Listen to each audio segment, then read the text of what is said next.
The Honorable Rev.Ntim Fordjour, he's been defending his suspicion that a flight that stayed at the airport for days brought in cocaine and cash in the crime of money laundering.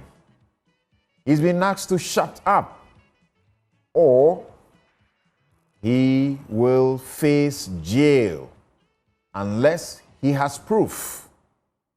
Will he shut up? Should he shut up? That's the question I asked him this morning. The one-stop shop COCOBOD-styled GoldBod. It is intended to oversee, monitor, and undertake the purchase, trade, and export of gold and other precious minerals, promote value addition to gold resources and other precious minerals of the country, support the accumulation of gold reserves by the Bank of Ghana, and generate foreign exchange. What has the guys at Imani seen that those applauding it can't seem to see? And the very controversial over 1,300 ECG containers missing, stolen. Question. Let's start the search right here. This is Newsfile. It's your most authoritative news analysis platform. We ride back to deal with the vexed matters. I'm Samson, Lardy, Anyenini. Welcome back. And right away, let me share my take with you. And on Samson's take, I'm asking that President John Mahama should declare the state of emergency that we have been asking for in the last, how many months? 6 months or more, or about 7 to 8 months or more. Mr. President, the state of emergency has become very important and critical. And as you know, police officers are now dying in trying to fight the galamsey. The people are ruthless. They are armed. And we have seen situations where security officials have had to abandon, the places where they have gone to because they can't match these people. And this morning, we invite all of you to sign on to this petition demanding a revocation, a complete repeal of the LI 2462. It should be repealed and not amended. It's as simple as that. We need that. Repeal it. Don't amend just the portion that gives the president the power to give licenses for mining in the forest reserves.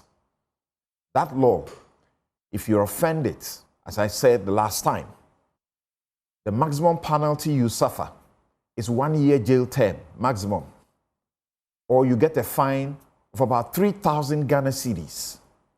That's what it costs to devastate our forests and destroy our lives and threaten every life on this earth.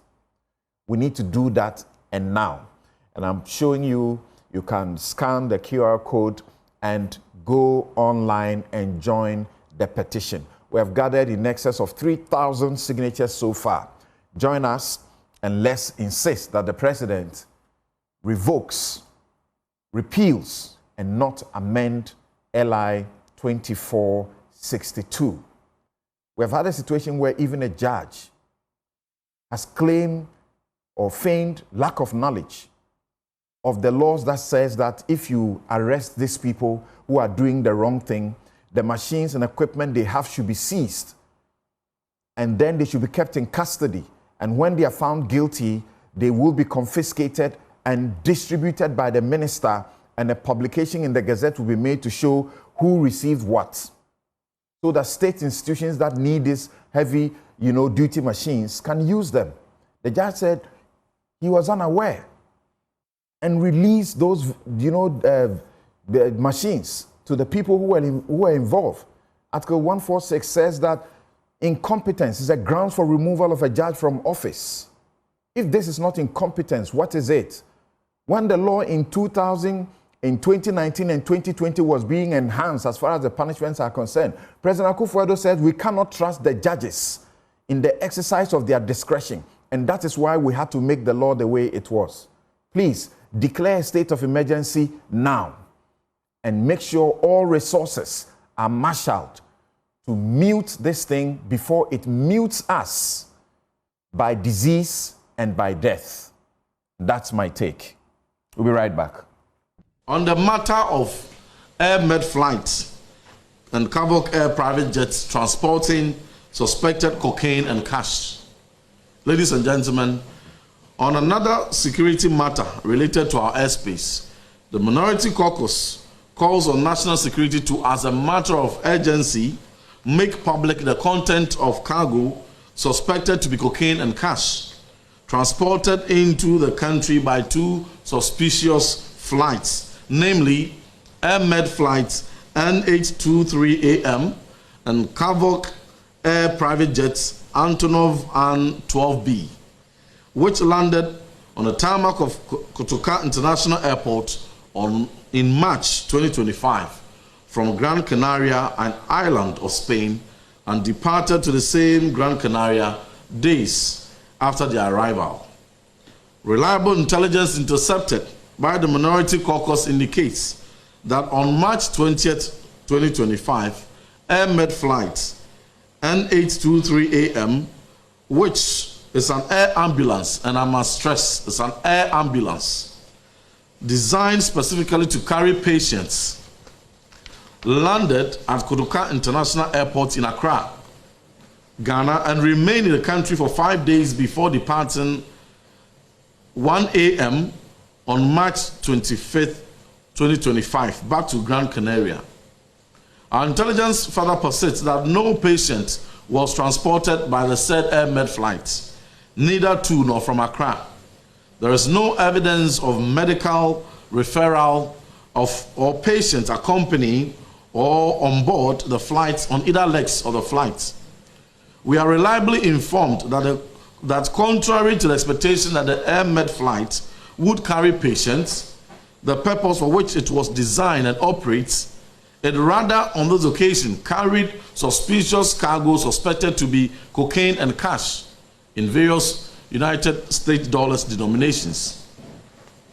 In a related development, a private jet, Carvoc Air Antonov and 12B, also landed at Kotoka International Airport on March 12, 2025, from the same island of Spain, Gran Canaria, and remained in the country for 13 days and departed at 6:40 hours, that is 6:40 a.m., on March 25th, 2025, to Gran Canaria.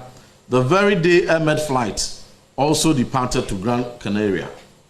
While it is intriguing that the two suspicious flights would depart to the same location on the same day, even more intriguing is the cargo suspiciously transported by these aircrafts to and from Gran Canaria, an island known for its notoriety in drug trafficking, money laundering, among others. We call on national security to make full disclosure of the content of the cargo carried by these two aircraft into the country, as well as the cargo carried out of the country by the same aircraft to Gran Canaria, consistent with the principle of transparency in our collective quest to fighting drug trafficking and money laundering. The disinformation machine of the new Patriotic Party has been ratcheted up, and they've taken it a notch higher. This time, Rev.Ntim Fordjour, who also doubles as the Member of Parliament for the good people of Asin South, has made very wild claims to the effect that two aircrafts which passed through Ghana for various reasons were carrying drugs, and that was the reason why they were here. He also alleged that they were involved in money laundering, and therefore he was calling for investigations. As you may be aware, President Mahama gave him the opportunity to present any evidence or any basis he has for making that claim to the security services, so that together we could look into the matter to ascertain whether there was any truth in it. I can report to you that because he knew he was peddling total falsehoods and lies, he now claims, after being invited to assist with investigations, that he was speaking on behalf of the committee that he was part of, and that the views he expressed were not his personal views. So because of that, he says he's unable to cooperate with the security agencies. I say that he was peddling falsehood because the facts as they exist vary completely from the claims that he made. When he made that claim, he was only seeking to peddle falsehood in a bid to undermine the confidence that the people of Ghana have in this government. The truth is that 2 aircrafts with completely different purposes arrived in Ghana, and their arrival was perfectly legitimate, and they were here for very genuine reasons. The first one is an Antonov Flight 12BK with registration number CVK 7037. Now this flight essentially is a cargo plane which arrived on the 12th of March 2025. Now no plane arrives in Ghana without a landing permit. So this plane secured a landing permit with number GAF/TMAO/25/7863. Now the purpose for arriving in Ghana was what we call a technical stop. Essentially, this is a cargo flight that was destined for the European Union market. And European Union regulations dictate that some specific regulatory requirements be met before any plane of that sort can enter the EU. Now this plane originated from Luanda in Angola. It was loaded with oil drill equipment and lubricant oil, which were contained in jerrycans. It was headed for the EU market. Now, Luanda does not have the certification to carry out the sort of requirements that this plane had to meet before entering the EU market. Now, the specific requirement is a scanning and screening RA3 procedure, which is a requirement to enter the European Union. Luanda doesn't have it. The Swiss cargo facility at the Kotoka International Airport has that certification, and they can do that kind of scanning. Whilst here, it developed an engine blade fault. Its engine blade was damaged, and then it was also detected that there was severe oil leakage, which required immediate attention. For that reason, a replacement aircraft, URCEZ, with registration number CVK 7007, was brought in to evacuate the cargo. The aircraft that was damaged remained here for 13 days. That is between 12 March and 25th March 2025. After it had been inspected by aviation security, officials of the Narcotic Control Commission, officials of National Security and National Intelligence Bureau, no contraband or unlawful commodities were found on the aircraft. Now, the second aircraft in question is a Hawker 800 XP with registration number N823AM. Now, this aircraft is operated by an organization called AirMed International, which is based in Birmingham, Alabama, in the United States of America. It operates as an air ambulance.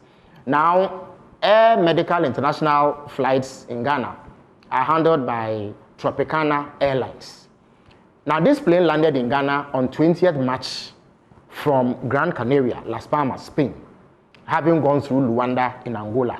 Now, it was also here for a technical stop, which is refueling and crew rest, which is perfectly legitimate activity. It was cleared to land in Ghana with clearance number GAF-TWXR252604 OFAA0297/25.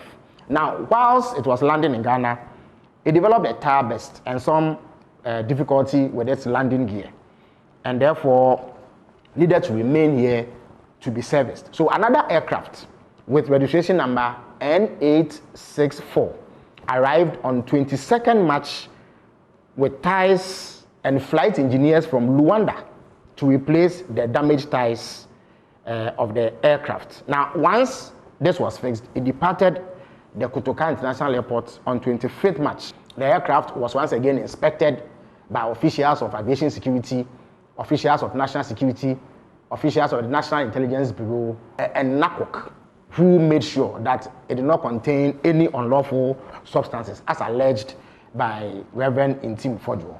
So, in a nutshell, the claims of Ntim Fordjour are false. He cannot prove it. That is why he is running away from the investigative bodies. He is unable to provide any shred of evidence to back his claim.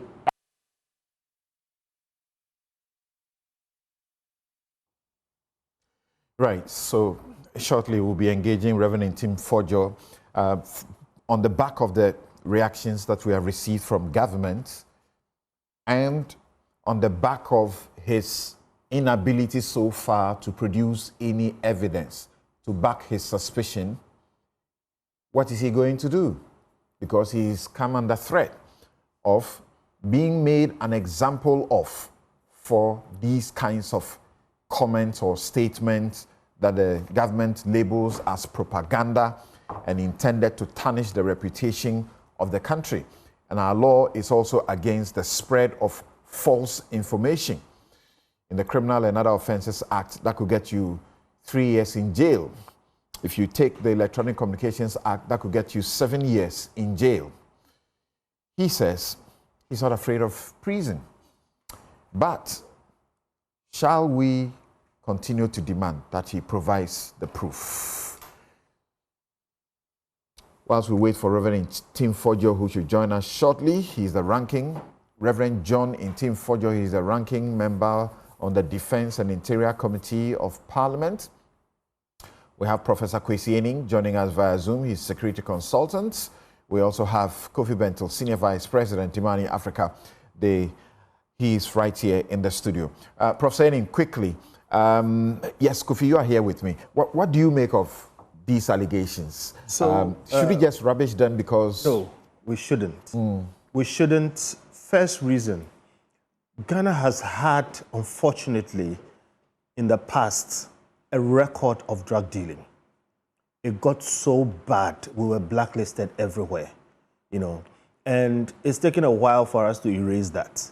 Unfortunately, too much of it happened around the time of NDC, and I don't mean to be critical of them, but I think it's necessary that they are careful about it.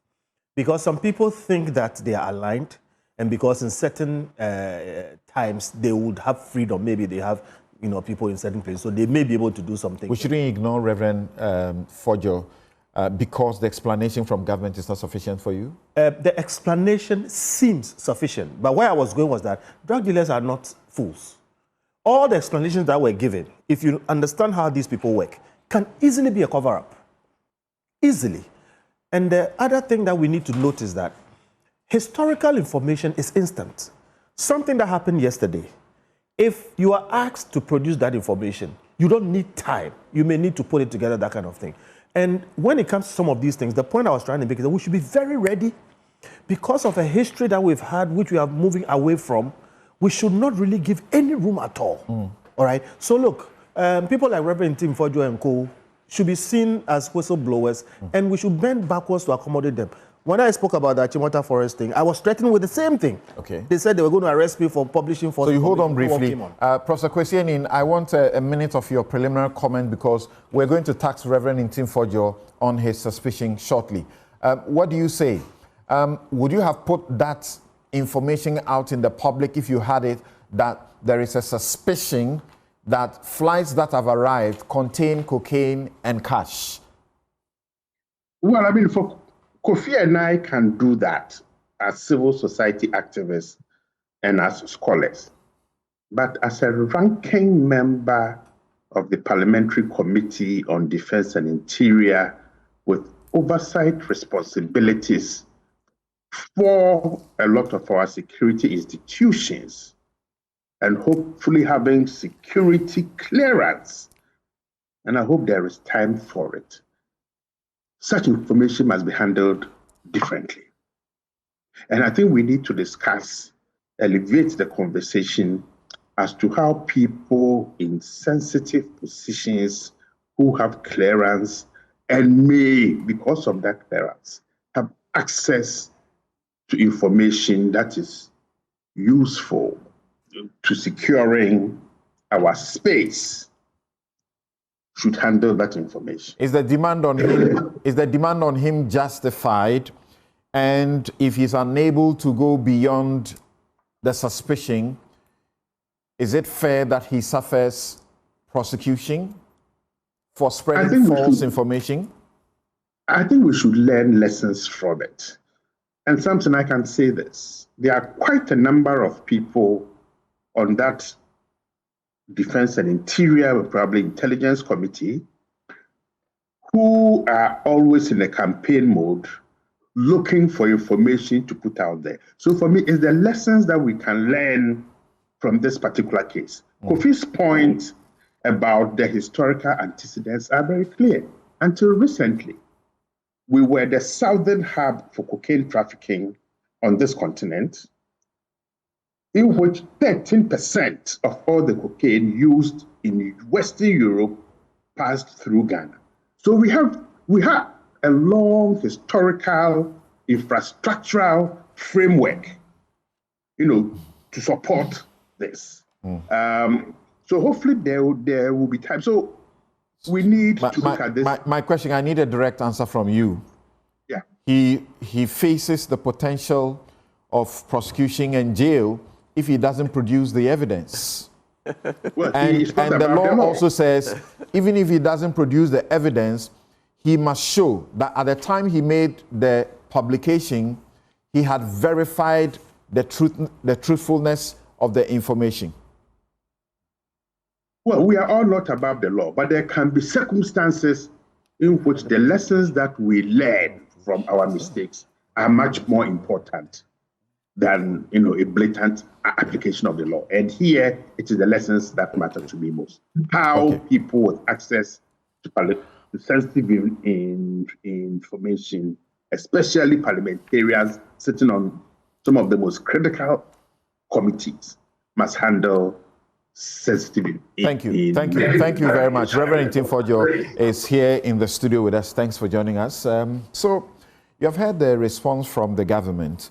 You were very clear, and for saying that these cargo, flights carried, in your words, cash in various US dollar denominations, supposes that you had full information about what was on the flight.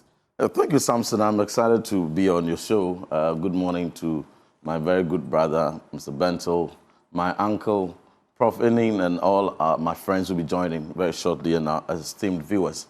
I must quickly indicate that in the exercise of oversight as parliamentarians, we are in the minority caucus. This issue, this press conference, took place at a time where we're on recess, and so Parliament had not convened. Just quickly to address the concerns my uncle, Professor Anyenini, tenably raised about how to be circumspect in handling matters of security and all that, just for him to have the full picture and appreciate. So there were three matters that were already in the public, security matters. One was the national security raid that was conducted by the NIB in Sapiman on intelligence. They went with cameras in full glare of the public. They circulated it for the public to know that, yes, there's transparency. And if you hide anything, we'll fish you out. I applauded them for that. And then there was another cocaine. Was about the 12, 20-footer container. Absolutely. That was supposed to be carrying gold, right? Absolutely. Gold bars. And cash. Okay. Then around the same time, there was also some high-profile cocaine busts. And that was in February? February 9th, exactly. Okay. Then there was also a cocaine bust in Takoradi, early March, totaling about a street value of about $150 million. Subsequent to that, there was another high-profile cocaine bust of $350 million. And then they put it out in the media. There was also another incident, which for the first time in about 3 years, we had never had pirates attacking a fishing vessel on Ghanaian waters.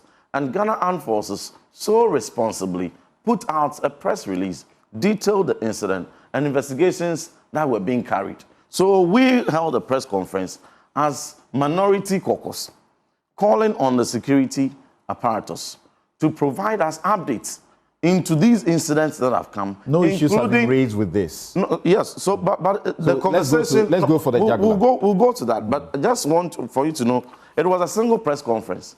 The Air Med flight was the second issue among the other issues, and we're asking them that what is the status of all these? Now, we have not even had any questions from them yet. We'll come to that. We haven't had any answers. We haven't had any. And I thought the media, I shouldn't even have put this, question out there, because the media accompany national security. And 2 months on, we have not had any prosecution of the perpetrators. No one has been arraigned before court. The drugs that were busted, nobody has been arraigned before court. And we are asking what is the status of these, including the Air Med suspicious flight, which also came in around the same time. Now, people are so interested in prosecution of Ntim Fordjour. They're not interested in prosecution of the people behind these crimes. That is the allegation you have raised. Yes. And that's what we are interrogating. That's a matter of controversy now. So in the matters... By the way you detailed what you understood to be the cargo that was brought in, a cargo of cash and cocaine, it meant that you had knowledge. So, I have a copy of the press conference here, and you even played a video.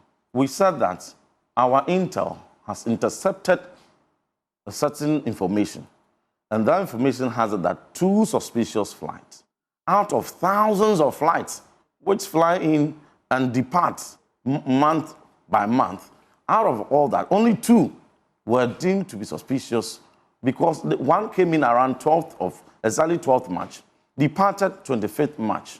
From Gran Canaria and returned to Gran Canaria. The second also came in 20th March and departed 25th March. The one that even came in on 20th March is an air ambulance.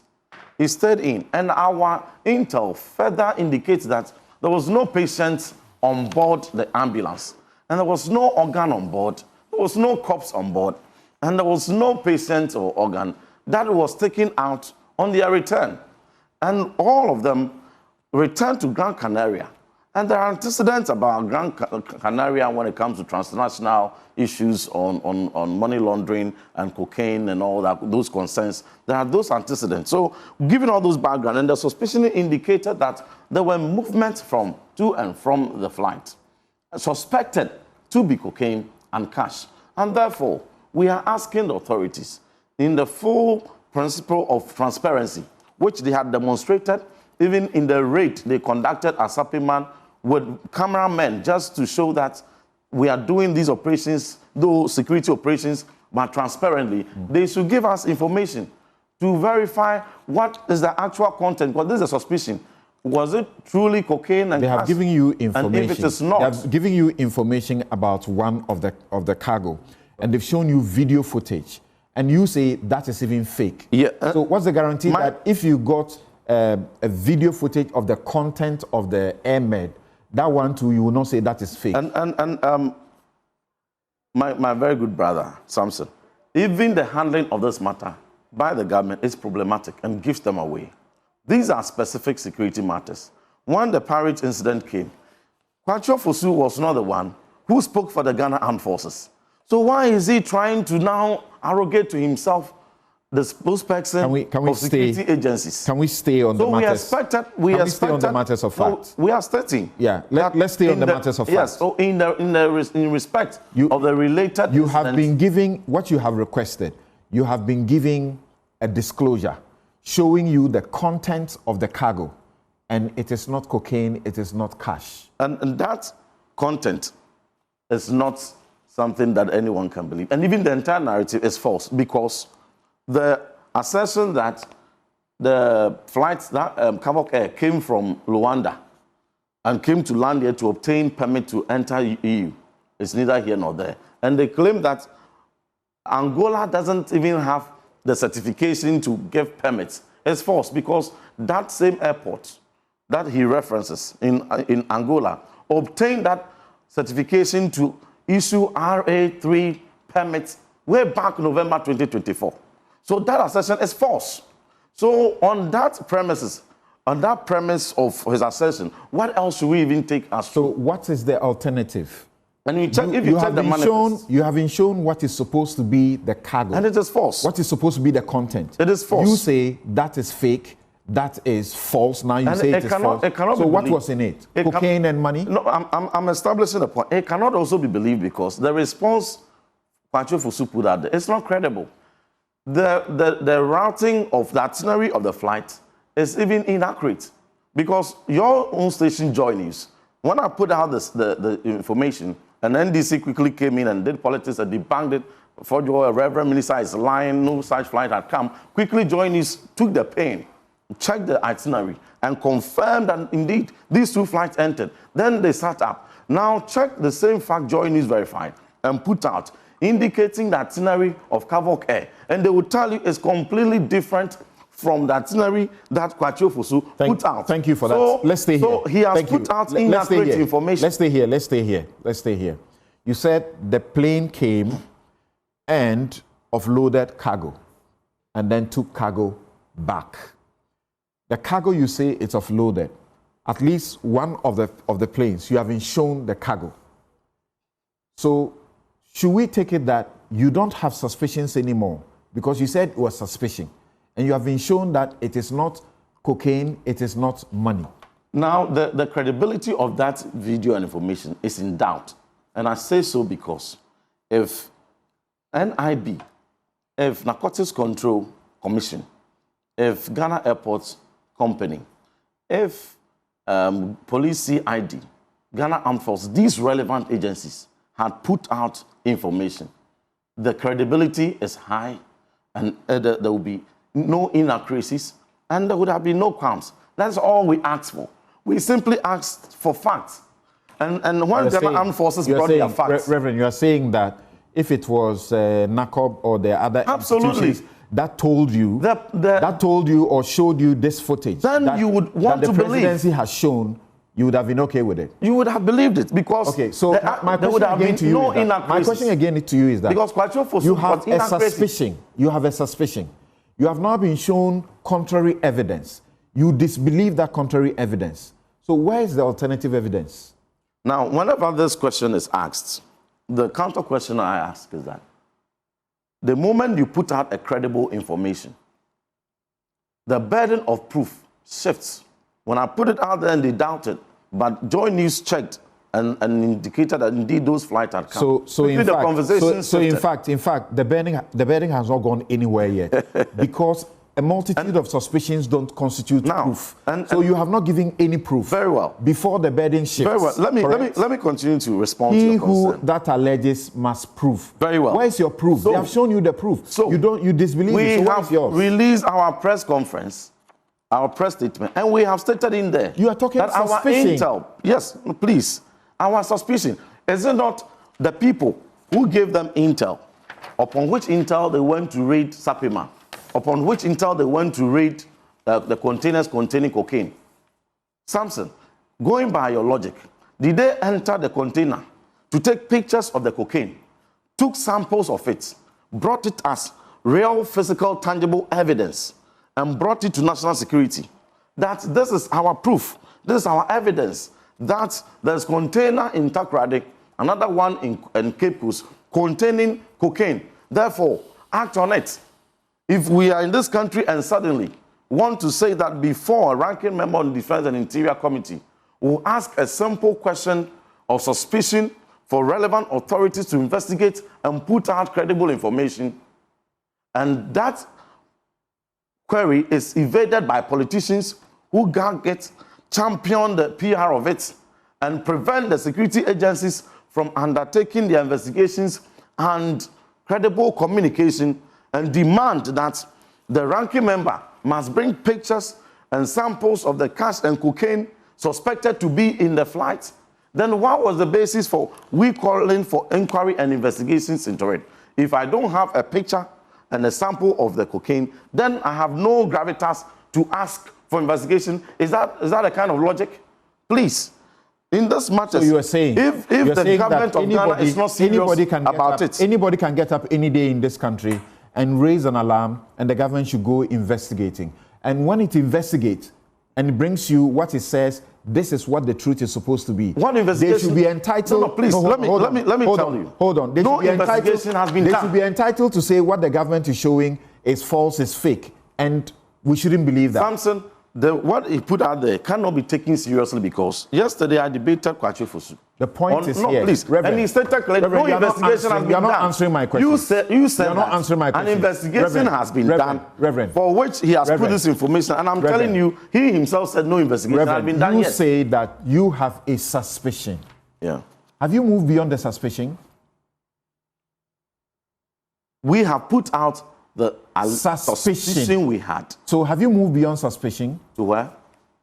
Because you have been shown evidence of the content of the cargo. And that is not credible. That content so is not it credible. means you are not dealing with suspicion, right? No, that content is not credible. And Samson, it is not credible because you are not dealing with suspicion. Is that correct? If you will indulge, the moment we put this information out there, the president responded and called for investigation into the matter and even called for collaboration.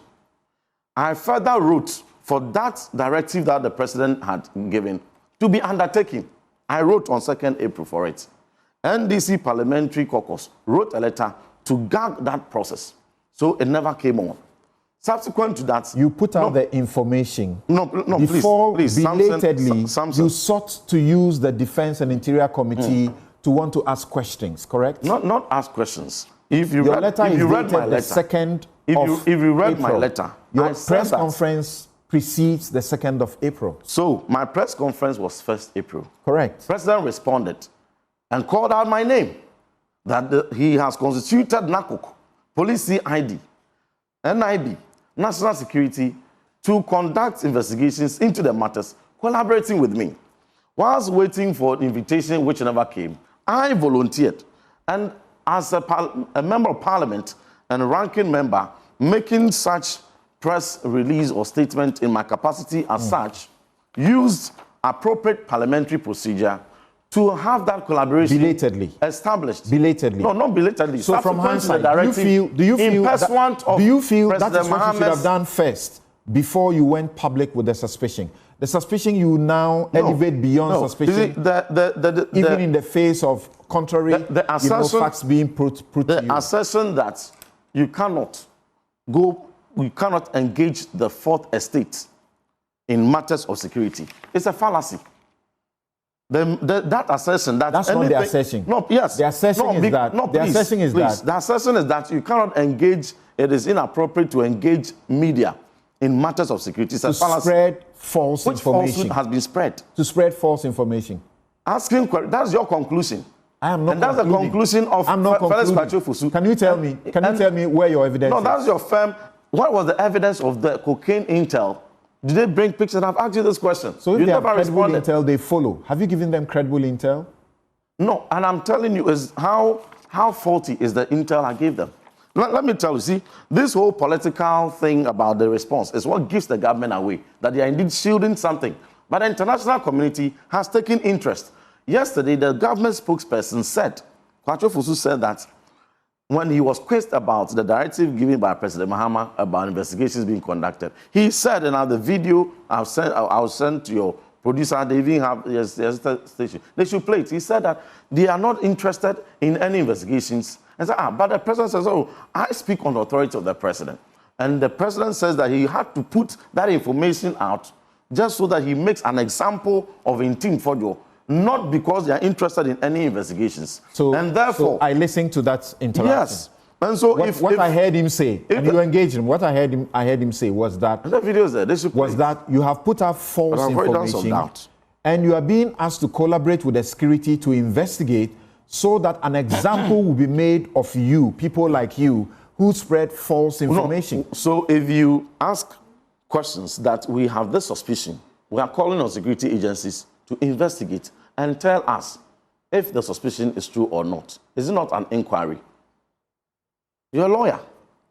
How is that false information? You have been giving contrary information. How is that? We asked three questions.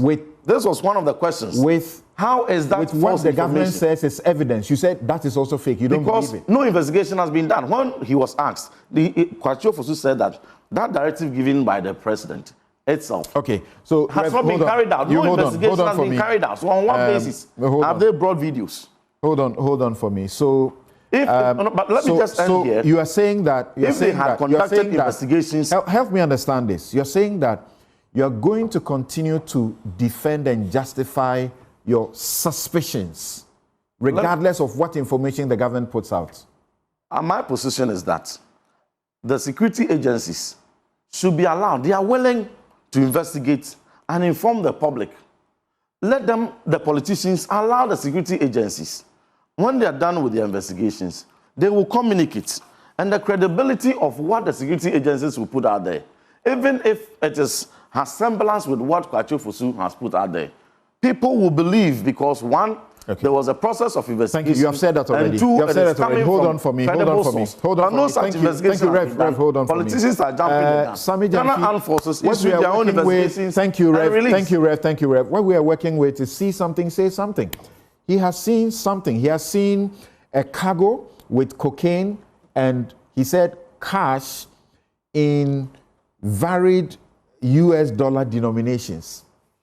Well, it is very clear that he saw nothing and yet chose to say that he had seen something. So this is not a matter of if you see something, say something. This is a clear case of a member of parliament who we are told is a reverend minister deciding to peddle falsehood, deciding to lie about a government, and having been exposed, is now making a mockery of himself. I mean, you listen to him. You listen. Please, when you were talking, I was quiet. I will not sit here for derogatory comments to come from my respected friend. Okay. Yes. Okay. Nobody has made any derogatory comments. You speak to the I am saying that and keep the sanctity you have of the peddled falsehood against the government of Ghana. I've not peddled any falsehood. So let me demonstrate how you peddled falsehood. So keep quiet. No flag came from Rwanda. Maza, keep quiet. So you have peddled falsehood. Let's have a very decorous discussion. When you were speaking, I was here. And you've had ample time to make your case. Show viewers and listeners the same respect. But keep that it I've decorous. I'm saying that you peddled falsehood. He's sitting here saying that they had suspicions. And they put out the suspicions, asking questions and, soliciting explanations from the government. Number one, you don't hold press conferences based on suspicions. That is reckless, that is irresponsible. This country is a serious country. You cannot wake up in the morning because you are hungry or you overate and said, I have this suspicion. So I hold a press conference and require law enforcement agencies to investigate your suspicions? You think that is what our security agencies are there for? He said he was engaged in oversight duties as a member of parliament. But oversight duties is not about raising suspicions. That is irresponsibility. That is recklessness. You can't ask questions. When you are exercising oversight, you exercise oversight based on facts. Even if you have suspicions, the suspicions must have some basis. You've not done you didn't do any checks, you didn't provide any information.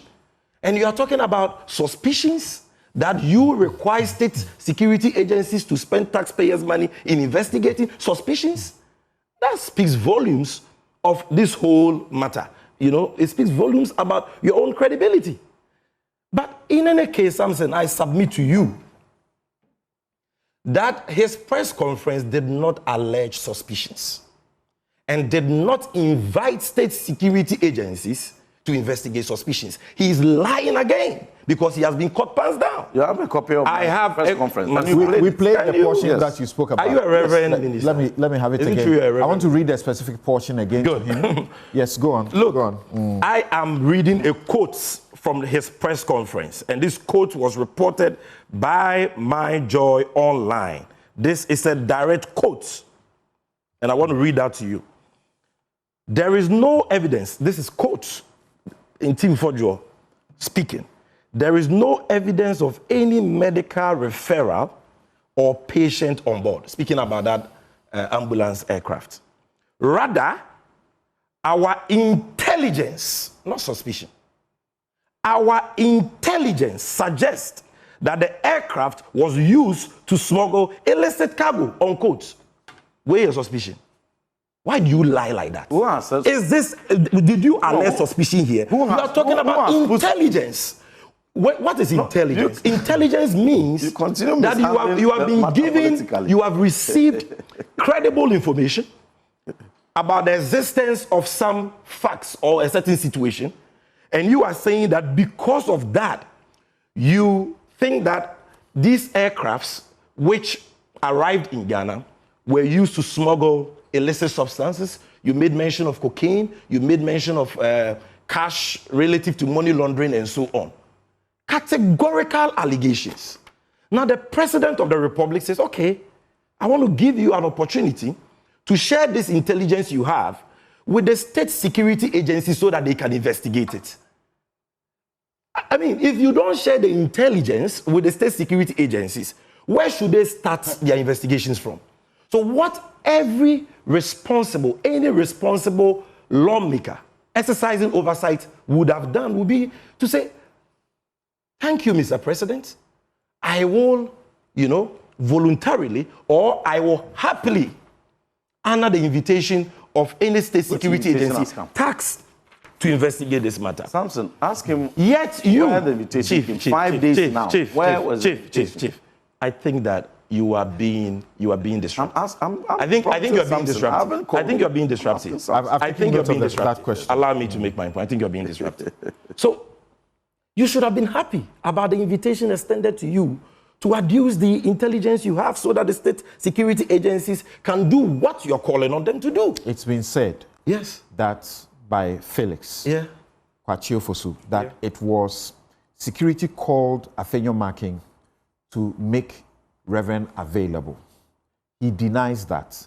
And Felix is saying that he had sought to, Afenyo-Markin replied back that because what he was doing was an oversight job, they may have to go through the speaker. So now National Security is going to write to the speaker to invite him in the same way that they have invited A+ and Mustafa. But even though they are not accessing oversight, simply fundamentally, if you are inviting a member of parliament, even without oversight, that's a procedure. If you are inviting a member of parliament, even if he spoke from his garden egg farm on any matter that requires invitation, you don't call somebody, whether he's leader, you go by procedure. Had anybody used that procedure? It has even nothing to do about that. Yes. Listen. You have no invitation, yet you lied. Are you listening? Are you listening to yourself? No. You, a law-abiding citizen, a member of parliament, who claims to be exercising oversight, you say you have intelligence that certain aircrafts came into Ghana smuggling illicit substances. You even need an invitation before you go and adduce that intelligence? That's why I wrote. Master, that is why I wrote. You have proven to be totally reckless and irresponsible. That's why on 2nd of And if you had a conscience, why did you block that invitation? If you had a conscience, you will be apologizing for that lie. Why did you? You'll be apologizing for that lie. You are just proven to be a liar and reducing the presidency. Thank you. I'm not done. Hold on. No, Samson. No. I think that you hold on. Allow the security to do their job. Reverend Fordjour, in your press statement in paragraph 1, you said that the Air Med flight and Havoc Air private jet transporting suspected cocaine and cash. And then you went ahead to give the details of the flight and the time, the period they stayed in the country and so on and so forth. Do you know, as a member of parliament, that if I sat here and made this claim, or any Ghanaian sat anywhere and made these claims, by now they would be either in custody or they would be in court seeking bail for a trial? Do you know that anyone behind the cocaine bust, $150 million, behind the $350 million cocaine bust, behind the money laundering and the 12 container filled with gold and cash, busted in the full glare of media by national security, among other things we are asking questions for, should have by now been arraigned before court. That's correct. Shouldn't we rather be more interested in that? That does not excuse. If they are interested in my answer for the question I asked. I don't have a problem with that. I don't have a problem with that at all. But I asked you a specific question. I don't have a problem with that at all. Because I have this is a liar who has been if the priority of the government is to seal and protect drug cartels, will not answer the protect question. money launderers that they themselves have busted.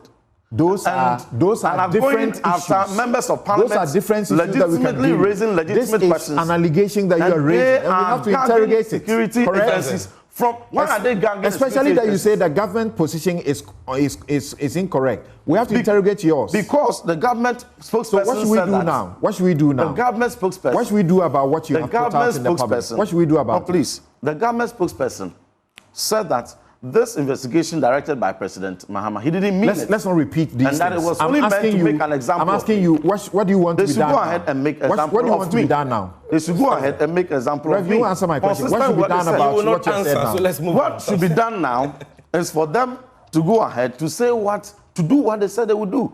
To make an example of me and disregard the investigation that Ghanaians are calling for. You don't admit that you don't admit that you did any wrong. You don't admit that you did any wrong. There's no wrongdoing. There's no wrongdoing whatsoever. Is it okay for any citizen to speak about suspicions? What is suspicion? And speak about them publicly without talking to the security about it? So since when did it become practice that when a member of parliament is exercising the parliamentary tools? We have a lot of parliamentary tools. One, the media is one. Raising urgent questions is one. Filing ordinary questions is one. Filing oral questions is one. Calling legitimate, relevant agencies before the committee is one.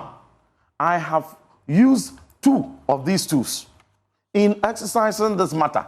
And so if you consider it wrong, let the jury add their judge. The contest is that after you made a press conference, and you became aware that you may have done wrong. I've not done any wrong. Can I ask you a question? That is your conclusion. I'm asking you a question. There's no wrong. Please, can I ask a question, please? After you made the claims in the public, and you discovered that you were going to be a subject potentially of prosecution and jail, then you decided belatedly, perhaps having been advised by lawyers, that is false. To now try to use the Defense and Interior Committee to ask for the security to come and brief you. Otherwise, that ought to have been your first step. I take strong exception to that, Samson. The reason why I wrote calling for the joint meeting was because I respected the directive given by President Mahama. Should that not have preceded your press conference? Nothing should have preceded what we did. Thank you very much. There was nothing Thank you. But let me respond. What did you want to say? The strong assertion. Hold on. I have not done any wrong. Quickly, hold on. And it is false what you are accusing. Kofi, you should rather tell them to do the right thing. What did you want to say? When the state is threatened, it is really sad that the issue becomes partisan. If we didn't have the kind of polarity we had, and somebody says or suspects that something like this has happened, and note that drug trafficking goes to personal gain and national ruin. I think that if things were better, it should not be impossible for Parliament or persons like him to even be included with the security agencies to just investigate it, not because some wrong has been done, but for the facts to be clear. Kofi, what he did, would you advise him to have done that as a lawyer? Would you have advised him to go public and speak about suspicion and belatedly go to seek to ask for a briefing by the security or to the Committee of Defense? No, please. Let me answer. I'm asking you a question. Your claim is wrong. That's not what I did. You went to the press. Please, your claim is wrong. You wrote to the committee. Samson, I disagree with you. You went to the press on the 1st. Samson, I disagree your letter with you. You have repeated this was about on 5 the 2nd. And you are wrong. I keep prompting you. Reverend. When a member of parliament raises a question. Reverend. And you have told us here. Please. Reverend, hold on. You had your press conference on the 1st of April, correct? In Parliament. Thank you. Correct? In Parliament. 1st of April, correct?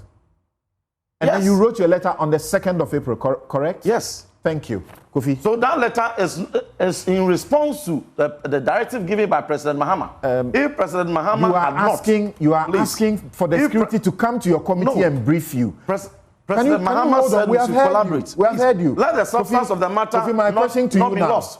Kofi, my question to you now is wrongdoing that must be investigated. Kofi, I'll come to you. Hold on. Kofi, my question asking legitimate questions for investigation. Would you have advised him to go to the press before President Mahama reacts, then he writes to the committee? Because that even gets it bad for him. But for President Mahama writing, he would not have asked the committee to ask the security post come and brief them. When I, in the previous government, got credible information that Achimota Forest was being prepared for sale, credible information, I went to the public. You had credible information? Credible information. What do you mean by credible information? I had information that convinced me that there were preparations afoot to sell Achimota Forest. Did you see evidence of it? I had credible information. Did you see evidence of it? The information I had was credible enough, but it does not qualify as evidence. Let me finish. If you were held to prove, wait, hold on. Let me make my point. No, you asked the question. Let me answer. Again, you are a lawyer. I will digress. Rev.Ntim Fordjour, sorry. Let me answer the question. I will get there. Kofi Bento, you know the basic principle. I know. He who alleges must prove. So if you had made that claim and you were asked to prove it, how were you going to prove it? That is why I'm giving you the example. He who alleges must prove. You know as a lawyer that there are times when, depending on the circumstance, the burden of proof shifts. And when does it shift? When does it shift? My brother, you want a law lecture, or let me answer the question. When I finish, you can choose to. I said, I'm using the example of Achimota Forest. Just tell me, would you have advised him to do what he did? I wouldn't advise somebody to do that, but in this space. Why wouldn't you advise him to have done that? Let me answer my question, please. Listen, you are dealing with a national issue. I'm not saying he's right or wrong. I'm saying if we had. If you would not have advised him to do that, then your position is that he did wrong. No, that's not my position. That's why I'm giving you my example that when I put out the information about Achimota Forest, I was threatened with arrest and etc. I had my credible information. And look, if you Google Kofi Bento goof today, you will see MPP people blasting me online and saying that I didn't have information because I told. Do I hear you say? No. Do I hear you say? Hold on. Don't let me finish. No, it's important. You won't finish. I'm saying there are times. There are times when you don't let us. Do I hear you say? We are all at liberty to speak to suspicion, the way he did at the start, and up to today he can't give any evidential proof, and we should stay at that. And if the state gives a counter position, we should still deny and say it is fake, and we should be okay with it in the country. The counter position is the official position. At this point, he cannot say he's denying it, except he has other information. But the position of putting out information which he suspects and which he has credible information, I'm saying that, look, my brother here, the president sitting in his office may not know everything going on everywhere. But you have a situation where when some of these things happen, people see it as an attack on them. That's why I'm saying the nationalistic view will be, look, let us find out what the truth of this matter is. Because we have this history, like Prof. Eni was telling you, where this country has been slipping and we are making some kind of, recovery. Let's not go back. It may be one or two persons trying to do something wrong. So where there is credible information and it can be proven not to be credible, we leave it. I take the information that the state has given me. But I worry because, you see, in a sense, is the system that is being accused. What will it hurt? That's why I started by saying if we didn't have a polarized partisan atmosphere, to include the minority side of parliament and let the security services go into it, aircraft movement information is historical and is very meticulous. Let's just lay it out to his satisfaction, other people's satisfaction, and put out the information not in a one-sided way. Yeah, you have said this. You have said this already. Members of parliament, the minority, for example, in their oversight duty, should be holding press conferences and speaking about suspicions. No. Before. No. No. There is a process in parliament. There is a way to do it. Okay? What I'm saying, Samson, is that, look, sometimes you can say, this is wrong, this is right. It is not always that it is black or white.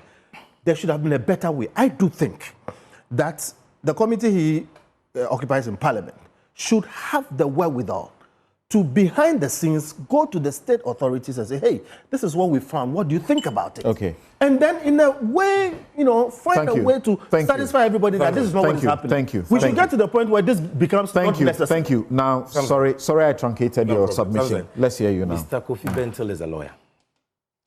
And he knows that spreading false information in Ghana is a crime. He knows that. No one has spread any false information. So you cannot say that anybody can wake up any day put out any information, and if we don't have a polarized partisan system, we are supposed to investigate that. When the person I didn't say that. does not adduce any basis or evidence to substantiate that claim, I didn't say that. or to even necessitate an investigation. Sammy. What you are doing is that you are defending the indefensible. Sammy, you know that. You are justifying something which Sammy, is totally wrong. Sammy, you know that. Samson, No, at least, you see, hold on. At least you have given every panel member Hold on. some I get time that. to I get give their that. point. But listen to my if question. you can give me 2-3 minutes before your questions come, it will help. Because you cannot ask me a question or truncate me after every sentence. I'm not truncating you. Here. You don't have a lot of things to say. They've said a lot of things. I'll let you say that. So, you know that acts of corruption, drug deals, Yes. they happen in the underworld. Yes. It's difficult to prove them. Yes. So sometimes, or most often, it is suspicion that is triggered for the investigation to happen. My brother, it is not suspicion that is triggered for investigations to happen.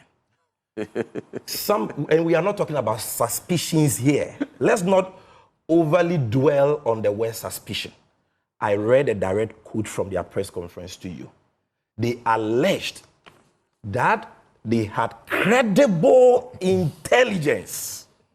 But the press release is right before you. You are reading from somewhere else. Stop being a nuisance. Your constituents I are take watching exception you. to that. You are disgracing yourself. I take Stop exception to being that a nuisance. derogatory. It is not your time to speak. I take exception to that derogatory. I can imagine your doubt if discomfort. you are a reverend. Are you Allow covering? me to speak and stop this. The cocaine and the money laundering. Who are you covering? Look, I can imagine your discomfort. Rev.Ntim, better than you. Can you Stop let being him a speak? nuisance. Okay. I can imagine your discomfort. You Samson stated will accept- categorically it's okay. that you have It's intelligence. okay. It's I will not okay. accept. It's okay. Now you are here. If you are a law-abiding citizen, you care about Ghana. You love Ghana. You said more terrible things when you were in to be opposition. true, the allegations Now we are you calling made, you to investigate the allegations you assisting made. posts. At least you would have shared that intelligence with the people of Ghana. And you see, the impudence. He has the temerity to dictate to government who should speak for government. He says that the official spokesperson of government cannot speak to this matter. Because he lied. Who then should speak on this matter? What has Felix said, which you have proven to be a lie here? He's giving you the numbers of all the aircrafts, the dates they arrived. He told you that they had landing permits. He told you what they were carrying. He told you the number of days they had to stay at the Kotoka International Airport. He said he gave you the force. reason. But where did you get this guy? Check the What is the manifest. meaning of this? Check the itinerary. Reverend I have never seen anybody Can be I this do this? disruptive on Newsfile. Okay. What is the meaning of this? Look, so he has given you all the details and he has demonstrated to you that these aircrafts were here for legitimate reasons. They went through thorough security inspection by aviation security, by national security, by the national, by the narcotics, NACOC. All these state security institutions inspected these aircrafts and nothing untoward has been done. He has told you where they went from here. He has given you the numbers. You can track the aircrafts. What again do you want to hear before you know that this man is lying? Because he has not given you any evidence at all. And he says that state security agencies should investigate suspicions. And Kofi Bentel is supporting him. Hey. His suspicions that he's not able to substantiate. This can only happen in Ghana. What do you call in other jurisdictions, this guy would have been blacklisted. Look, when we were in opposition and we were criticizing the dense NPP governments, we always adduce evidence to substantiate our allegations. And that is why we were never... Look, the only time I was arrested on the allegation that I had published false information, the matter didn't travel beyond 2 hours. I was picked from the premises of UTV on grounds that I had published false information. I went to the CID, they asked me, I provided the evidence. Matter ended. You are here. You've made spurious claims. You are talking about intelligence in your possession, in your knowledge, to the effect that certain aircrafts were smuggling illicit substances. You don't have any evidence. He's here, and you're entertaining him. You have no conscience, you have no shame, you are an embarrassment to your party, you are an embarrassment to your constituency, and it is only in a country like ours that you'll be entertained. And I want to say this. If this guy does not honor the invitation of national security to do on this matter, Sammy here. Call them to come and arrest me right here. I'm coming. I'm saying that if he doesn't honor the invitation, Sammy, I dare you to call them to come and arrest me right and here on thinks the that show. he can hide behind his parliamentary privileges, he lied bad because he will be Cover arrested. drug dealers. Some of us will insist that he's arrested, and you must substantiate that. When Cover you drug need dealers an and MP, there's a arrest protocol you innocent follow. MPs.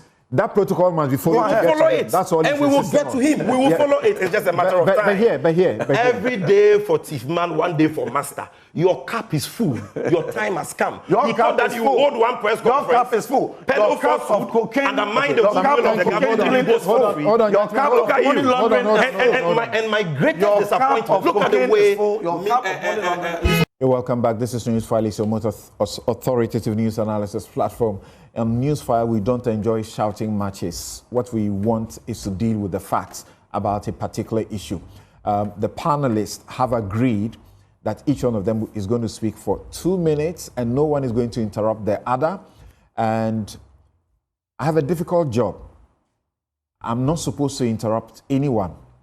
But I have read over this and prepared. If somebody is churning falsehood within the 2 minutes, what should I do? Should I shut up and watch them? And if there is problem, this entity will also suffer? I'm hoping that they will be gentlemen and deal with facts. Professor Ntim, having heard from this table, what do you say is the way forward?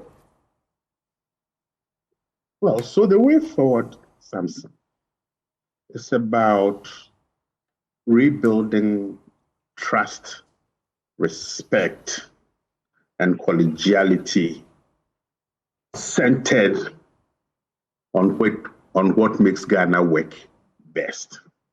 Because this conversation this morning is a conversation that takes place in all parliamentary democracies, where the opposition gets access to quote the Reverend, credible intelligence, but that intelligence is not put first into the public domain. The opposition or any member of parliament can then invite the minister. So there are 7 procedures or processes. Either questions to the minister, motions on the floor, statements.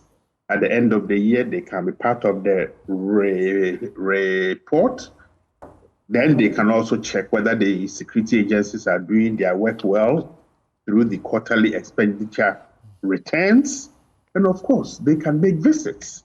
So during this process, my younger brother, Rev.Ntim, can, together with his committee, have visited, either the specific security institutions or the airport. And then there are subcommittees of which he knows that can also take the matter up. But something more importantly for me is that in playing our oversight roles, there are 3 things that I think we should always be conversant with. One is the authority that Parliament has that derives from the 1992 Constitution and also the standing orders of Parliament and other legislation. The second is the ability of this committee, of which Rev.Ntim Fordjour is a member. The ability, that is the capacity of his committee to hold government accountable over the security sector. And it's a combination of the resources available, the human, financial, and the technical. Finally, relates to the attitude of all parliamentarians, but for the purposes of this conversation. So this matter is worthy of further pursuit? Yes. Thank you. Because that is his job. But there's an attitudinal aspect to it. You see, the attitude referring to the political will towards the whole idea of oversight. So the question is, how should Rev.Ntim Fordjour and his committee handle this case, elevating it over and above partisan politics? Okay, thank you, Prof. And creates this problem that Sammy Gyamfi is then responding. Thank you, Prof. Thank you. Thank you, Reverend. Now the overwhelming view by the public is that seeing that you are in opposition and you don't seek the good of the NDC, if you really had any evidence, a shred of it, a scintilla of it, nobody would have asked you to put it out, and nobody would have asked you to contact the security and give it to them. How do you answer to that charge?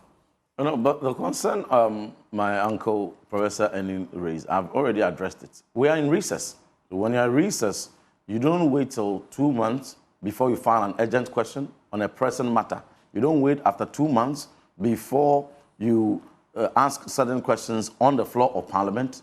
This was one of the credible tools legitimately available to the minority, and we so advisedly, in absolute circumspection, used it and brought these matters for answers, for investigations. Now, the presidency gagging the security agencies from doing their work of dispassionately investigating and communicating outcome to the public and hijacking communication of these specific security matters go to suggest there's something they will be hiding, particularly when the information put out there by Kwache Fosu regarding with the purpose of you have done a minute without responding to my question. And no, please, and the purpose why they came in and where they came from were inaccurate. They didn't come from Rwanda, they didn't come from Angola, Gran Canaria, and straight. So when you put out this false information, it goes to suggest that there is a reason why you are disallowing the security agencies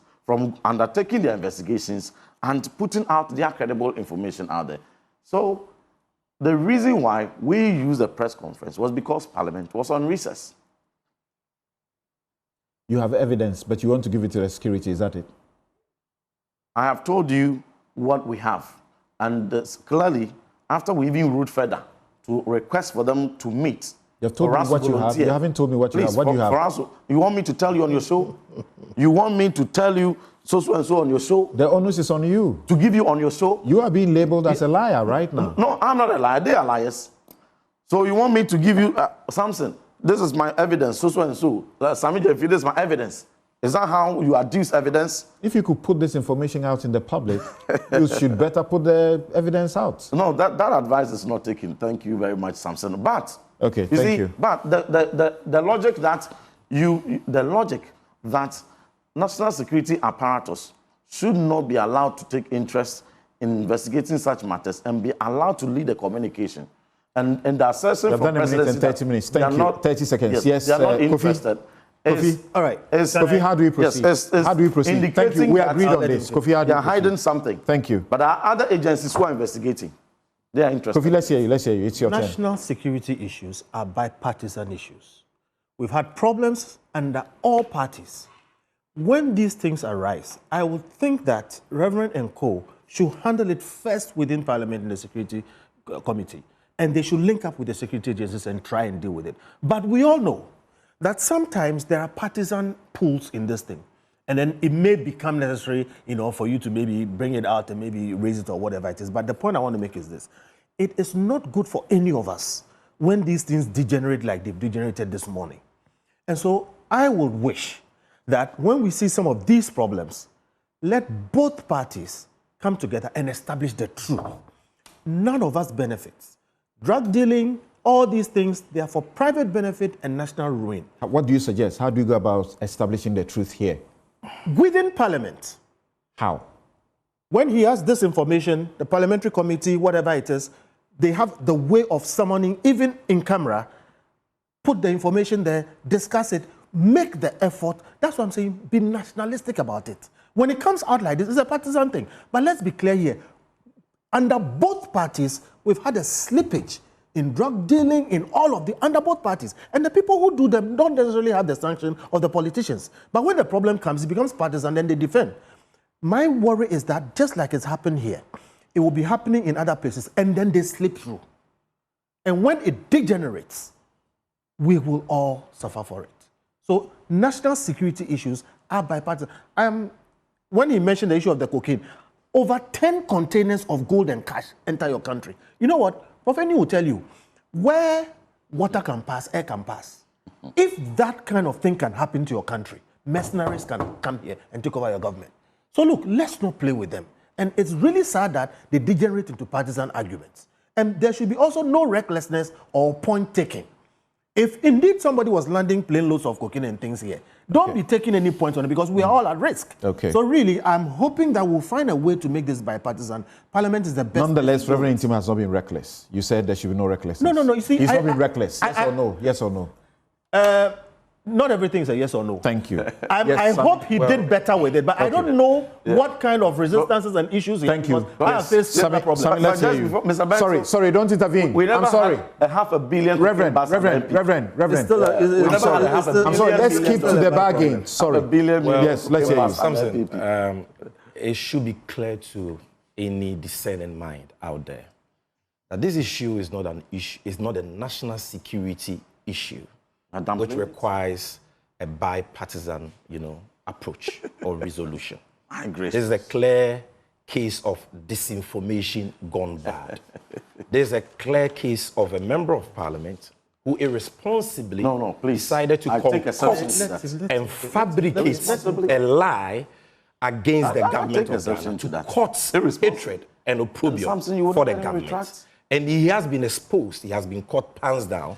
And it is very clear. He himself says that he was talking about mere suspicions. Why did I say that? So per his own confessions, he has no evidence worthy of interrogation or investigation. Again, per his own confessions, he has absolutely nothing to buttress or substantiate the allegations he has made. His Excellency the President, in a spirit of transparency and accountability, has directed the relevant state security agencies to investigate the matter, will go through the law, follow due process, and get him to appear. And should he fail to adduce evidence, he will face accountability.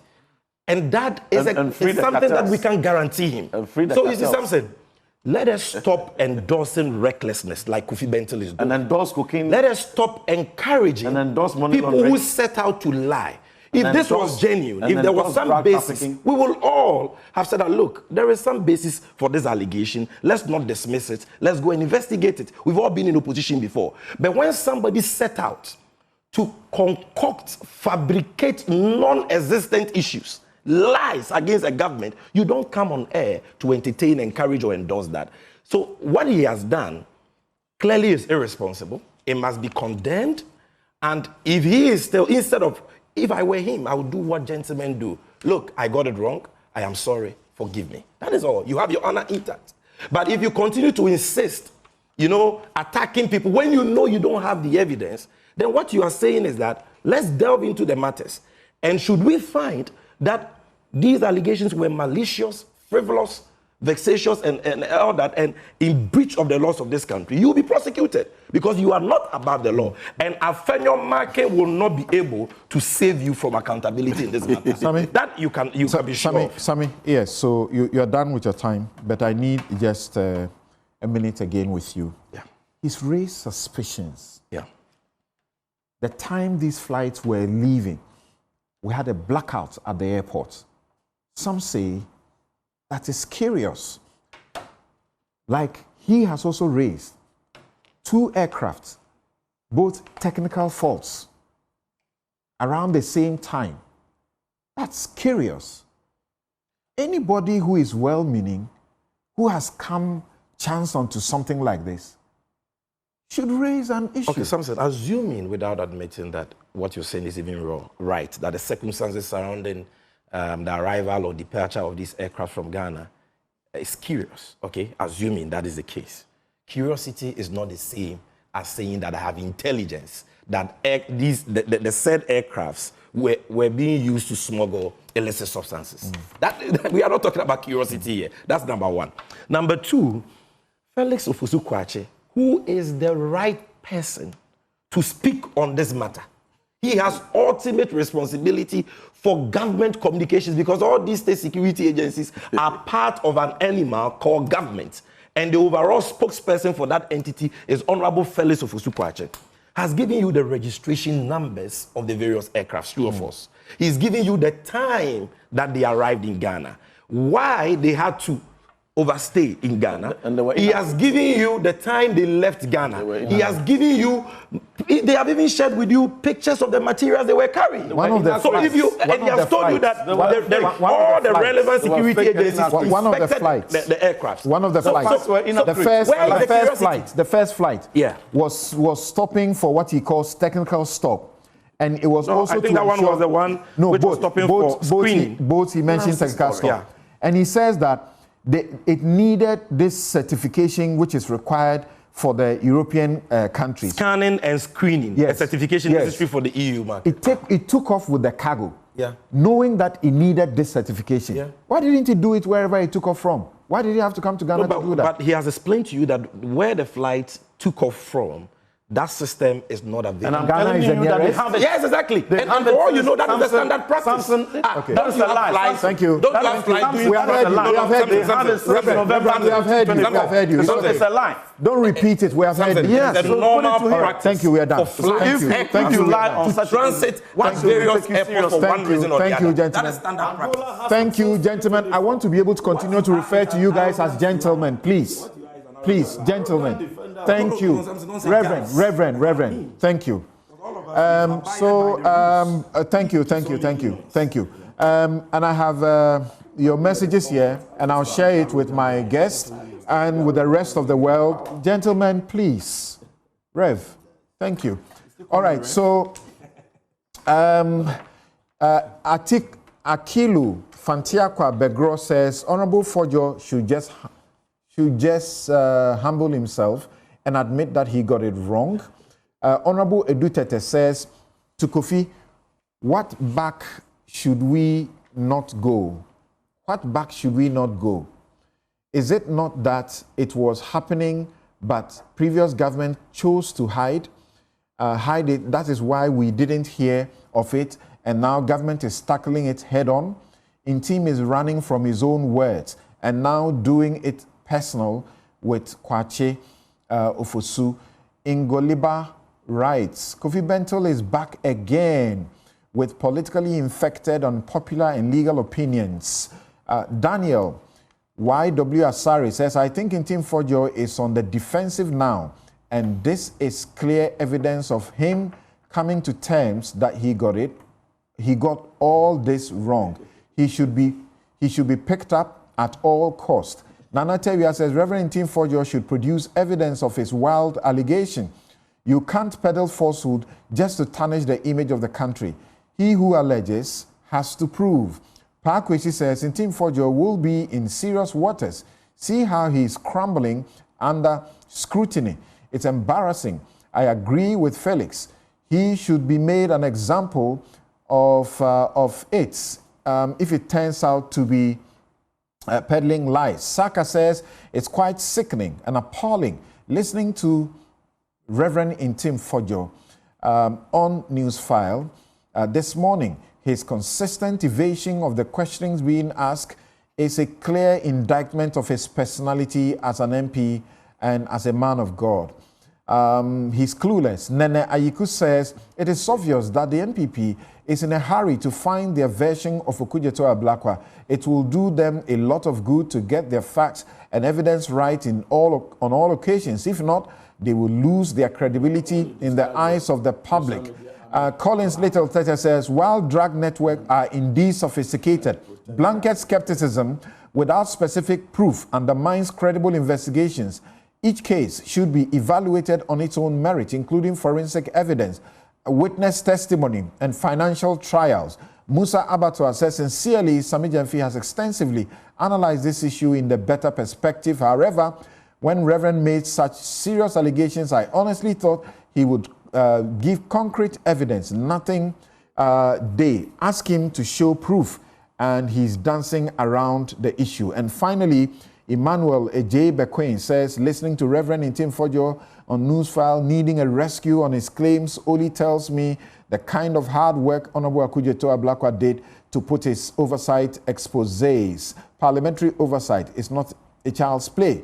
Never seen a reverend being this evasive on a top show like Newsfile. We'll be right back. We will find out, help us to find the missing containers. We'll be right back. The minister spoke at the beginning of this whole container gate or container saga. He said the containers are in the port. The conversation would have been different if the containers had left the port and they were in the custody of what? ECG. And ECG, and then the containers got lost from the yard of ECG. Not so. But in this regard, the containers are within the port of the Republic of Ghana, and it's within the control of GPHA and Ghana Customs. My candid opinion is containers cannot get missing. They can be misplaced. If they get lost at sea, you are immediately what? Informed. Since there is no record to the fact that containers got lost at sea, container, because of the international supply chain logistics, there's a platform. When you key in a container, the way bill, who was in control of the container, all of that is there. I just think, we should dial it down a notch. Let's all assist the minister. Because we all need to get to the bottom of this, to get to the bottom of where each container sits. And I think it's just a matter of all of us, including ECG, including the two state agencies who are in control of the port, have a proper sit down, go through the paperwork, run it through the system, and definitely we'll come to the right conclusions. So are you saying the containers are there at the ports? What I'm saying is the containers cannot get missing.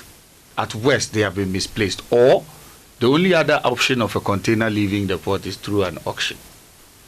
So there's also a database that will show which containers have been auctioned. So the whole conversation is ECG, yeah, it's okay, fine. In every home, there are issues. But the conversation now is this: let's situate it. The containers were in the port. To the best of my knowledge, at the time I was leaving, it was well within, the only people that would give me that full facts was the Director for Materials and Transport.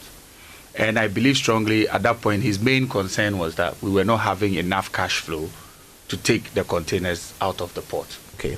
2, there was an investigation under the LNR project. So those bunch of containers, which was quite a number, were also stuck at the port because Yoko was investigating. How many? I can't say off the top of my head, but they're quite.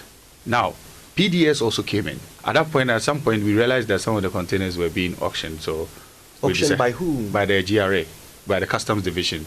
While you were there, they started to auction some of these containers. Yes, it came to my notice, and I responded. I don't know, for some weird reason, some of those letters have found their way into the public domain. I wrote a few letters saying, hey, could you halt on the sale of these containers? Blah.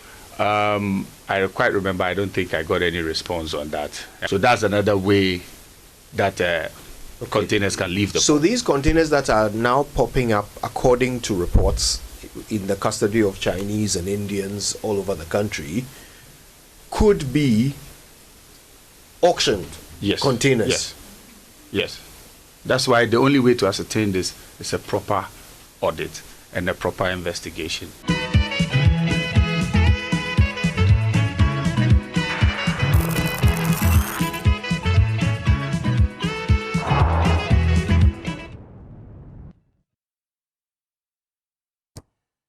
Hey, welcome back. This is Newsfile, it's your most authoritative news analysis platform, and here on Newsfile we put Ghana first. My guests you have been listening to so far: Reverend John Ntim Fordjour, Ranking Member, Defense and Interior Committee of Parliament. He just left us because he says that after reading the messages, he felt I shouldn't have read them, and that I read them to embarrass him, so he will not stay. I hope he understands that this is what we do, just the template. Nobody's doing anything to embarrass him. That's how it is. And we want oppositions to hold the fire to the feet of the government. They shouldn't, back in like that. Professor Kwesi, is security consultant. Sammy Gyamfi is acting managing director, Precious Minerals Marketing Company Limited. Kofi Bentel is senior vice president, Imani Africa. Now we're going to try to see if we can find these containers. You know how a container looks like, how huge it looks like, and they've gone missing. How did that happen? How is that even possible? Dr. Steve Manteyao, chairman of the Ghana Extractive Transparency Initiative, will join us for the last segment. Victoria Bright, you know her popularly as Vicky Bright. She's a lawyer and entrepreneur. She joins us in this segment. This show is brought to you by the kindest sponsorship of Bank of Africa, strong as a group and close as a partner. MTN everywhere you go. Ashesi University, educating ethical and entrepreneur leaders for Africa. Robert & Sons Optical Services, your comprehensive eye care service provider for 33 plus years. My Way Insurance, simply dial *165# on MTN to join My Way today. DBS Industries, roofing, Papa Fie. Flamingo Paint, simply superior. Syntax Tank, it's strong and it's tough. Activa International Insurance, our clients are passion. So on this one, because of the development and the time that has run out, we will hope that, gentlemen, you can be as brief as possible on this one. So as many as 1,328 containers have not been accounted for. They were meant for the ECG, and a lot of money has been spent on them. So they've been trying to find them. They have actually incurred demurrage at their ports over a period in the sum of 909 million Ghana cedis. That's what has been happening. So a committee was set up to look into the circumstance, and it brought out a preliminary report, and the NIB has also been brought into the picture to try and see if we can find these containers. First, Kofi Bento, Imani, you have been working the figures, and you're looking at these things. What do you say? One, there's a concept in policy analysis called the anarchic state. You can Google it. The anarchic state is a state where things should work, but they don't work. We have an anarchic state. Unfortunately, a stage beyond an anarchic state is war. So we should be careful. The containers are not missing. The containers have documents covering them. There are paid officials who were superintending their movement. They know where those containers are, and they must be made to answer questions. In the law of evidence, when you are the person with information and you are asked the information and you don't supply the information, everything adverse will be attributed to you. In other words, when the containers landed, there were papers covering them. There was an officer in charge. When they were put in a certain place, papers covering them. Try to take even a box of things out of the pot, and you understand what I'm saying. The different hoops you have to go through. So, Samson, what I'm saying is this. Somebody has information about where the containers are, and that person is in a pot. That person should be made to answer whether he's in office or out of office. If we are not an anarchic state, a proper investigation will determine where these things are. In fact, we will find them and prosecute people. You have followed the group with the cameras. Yes. To the Pram Pram and elsewhere. Yes. Where they have seen some of the containers and the wires in there. Yes. And you see that they use car rims. Rims to cover them, yeah. To cover them up. Yeah. It's the material that we... I didn't want to digress, but that's what I'm saying. Even where they steal and they try to hide, you can track it. Look, in this country, police were able to find a dead body under concrete. The containers are not missing. In a functioning state, we will find them, and the people who are involved will either answer questions or go to jail. Police also arrested a truck that was going to A+'s constituency. Yeah. And the allegation is that it appears that during the transition, that is when some of these things happen, you know, the grabbing that was going on, alleged. Yeah. This was part of it. The police arrested that vehicle as well, and they saw some of those wires. The ECG is the only one that procures them for the country. Anarchic states. That truck came through a port, came through police barriers, came through all kinds of state systems that must work. So again, if we are not a system whose officers can choose what to do and what not to do, like you said, they could trace it. Look, and the minister may not be, Minister Jinapor may not be a security person or whatever it is. With just a little effort, you can find all the places they have been hidden. So look, Samson, my point is those containers are not missing. They were in somebody's custody at a particular point. And then after that point, we couldn't find them anymore. That last point, whoever is in charge there should be made to answer these questions. We can't afford to continue this anarchic arrangement. So, Sammy Gyamfi, as we are told, the ECG between 2022 and 2024, its planned procurement was for 4.1 billion, but it ended up procuring 16.9 billion. And here we find where some of it is going. I'm very happy with this question because you see, that is the root cause of what we are discussing for me.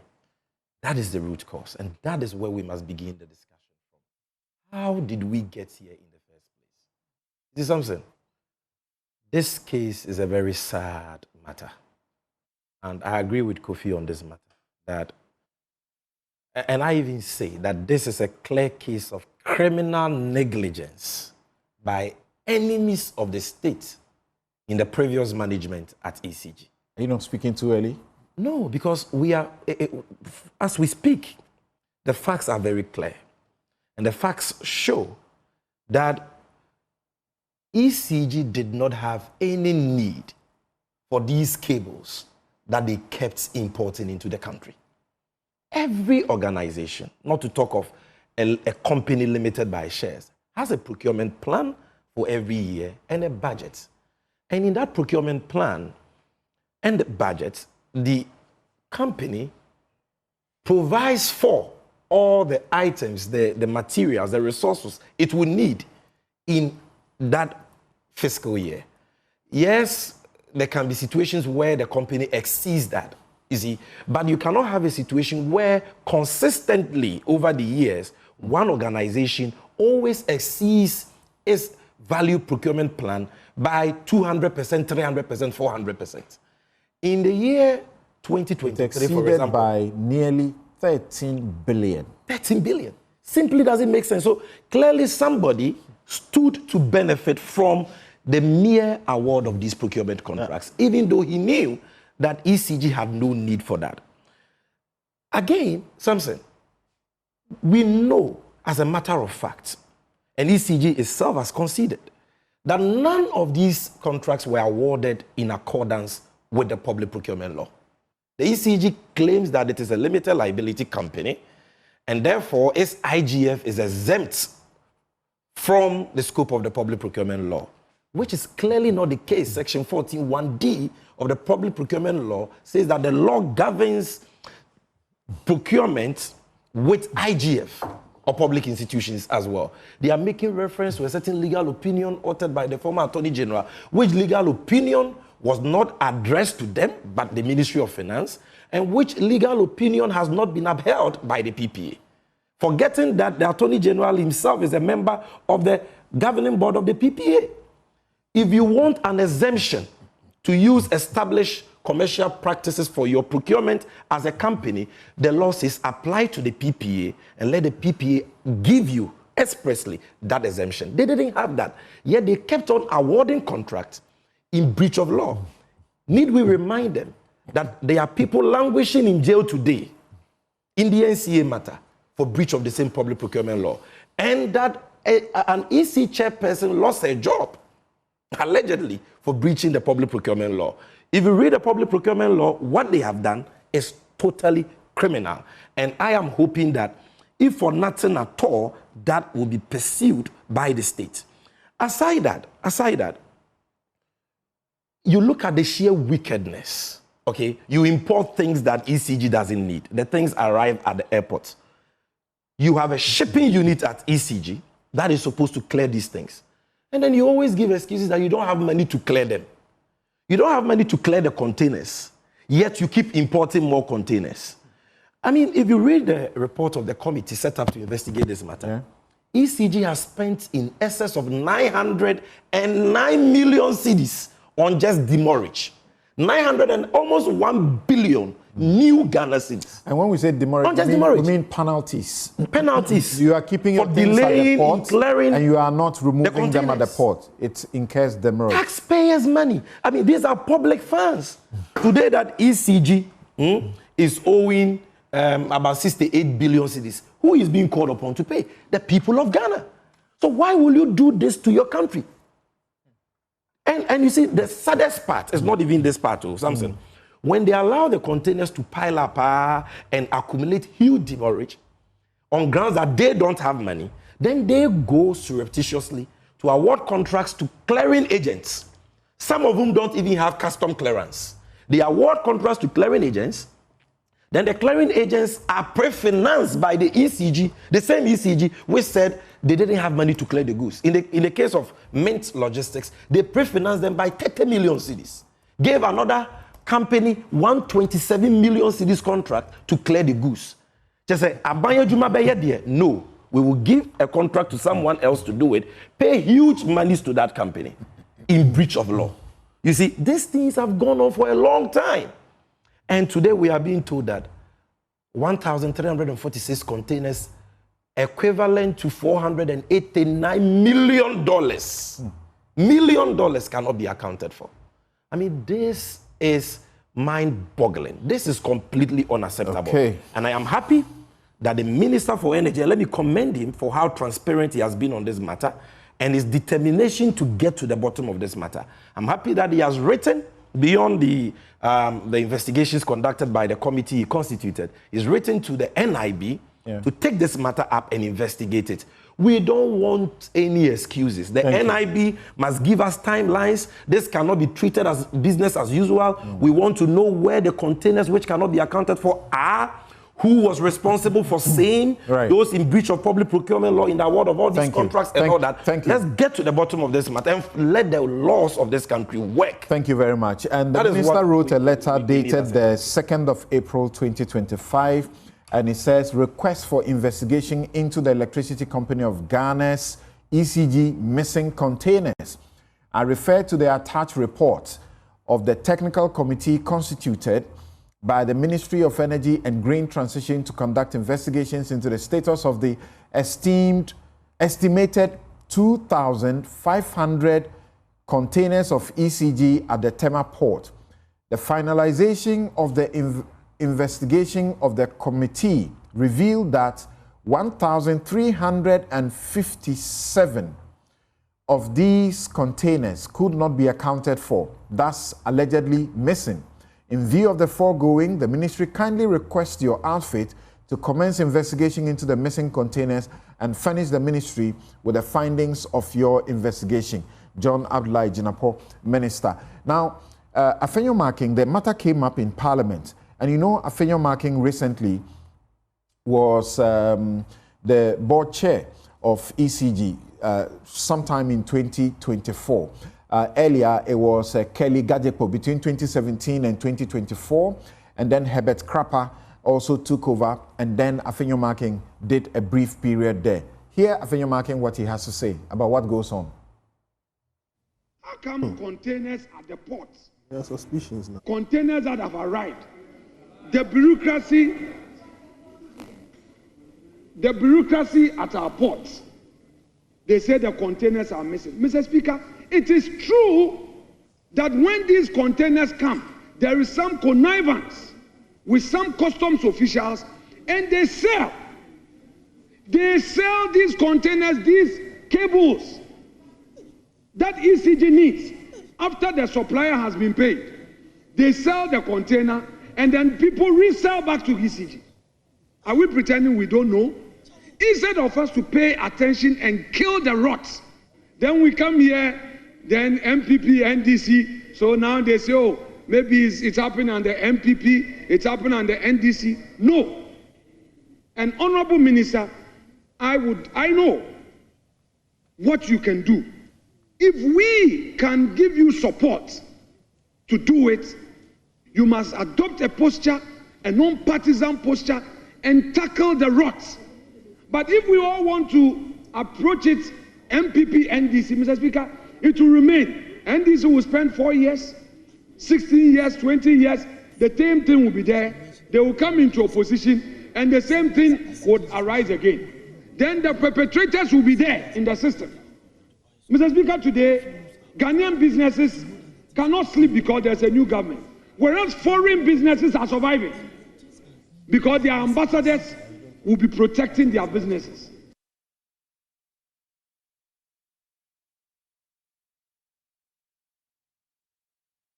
Right. So, Prophet Ntim, briefly, what can you say about this? And the ECG we are talking about today, this is how its liabilities look like. Sammy Gyamfi mentioned a while ago that it owes, the ECG owes about 68 billion, and it owes 1.73 billion US dollars to the IPPs. The 68 billion is in cedis. Samson, thank you very, very much. And I think the process has started, but it is not going fast enough, and it is not going deep enough. You know, I get frustrated when I'm showed, you know, factories where the wires are and all this car business. This is not only an anarchic state, as Kofi has said, this is also a vampire state in which those who have been put into positions of authority, as Sammy has described, suck the blood out of the state, spits the remaining out, and then pontificate to the state when it wants to do something. And I get pretty upset when the word missing is used. Missing is when your wallet drops and you don't know. Stolen is when somebody deliberately picks it from your pocket. And I think the starting point for this conversation is the question, how? How they left the port. Then the second, what is it good for that some people connived to take it out of the port? And I want to challenge those who sit on that committee that they need to look at two things. Number one, not all the 1328 stolen containers had these electric wires. I suspect some contained personal things that they didn't want to pay for. Or some contain meters. We are told that sometimes the meters are procured when we don't need them. So you are there and you are told to change your meter. You are forced to change your meter when you don't need it. The state is just spending so that a businessman will be made rich.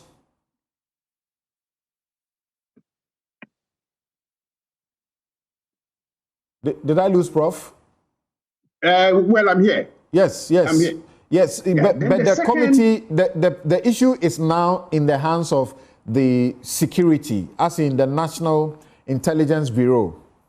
Yes, but Samson, you see, we need other people other than those guys. Why? Were they not at the port when these huge things were stolen? Did they write a report? Did they track the containers? So my second point about what we should be looking at, what other things can be in those containers that the state of Ghana must not see, that other people who have a certain interest in undermining the sanctity of the state might have brought in those containers? Okay. Now, institutions at the port who failed to deliver on their mandate must not be the same institutions investigating this case. The minister and Sammy, please tell the minister and His Excellency the President, we need to widen the membership. They are both listening. The President listens and watches this show. Otherwise, when they don't get to watch it in the morning, they watch it in the night. I mean, all presidents. Okay, well, I can assure you some presidents certainly watched and didn't let me. So please, Sammy, let this go there.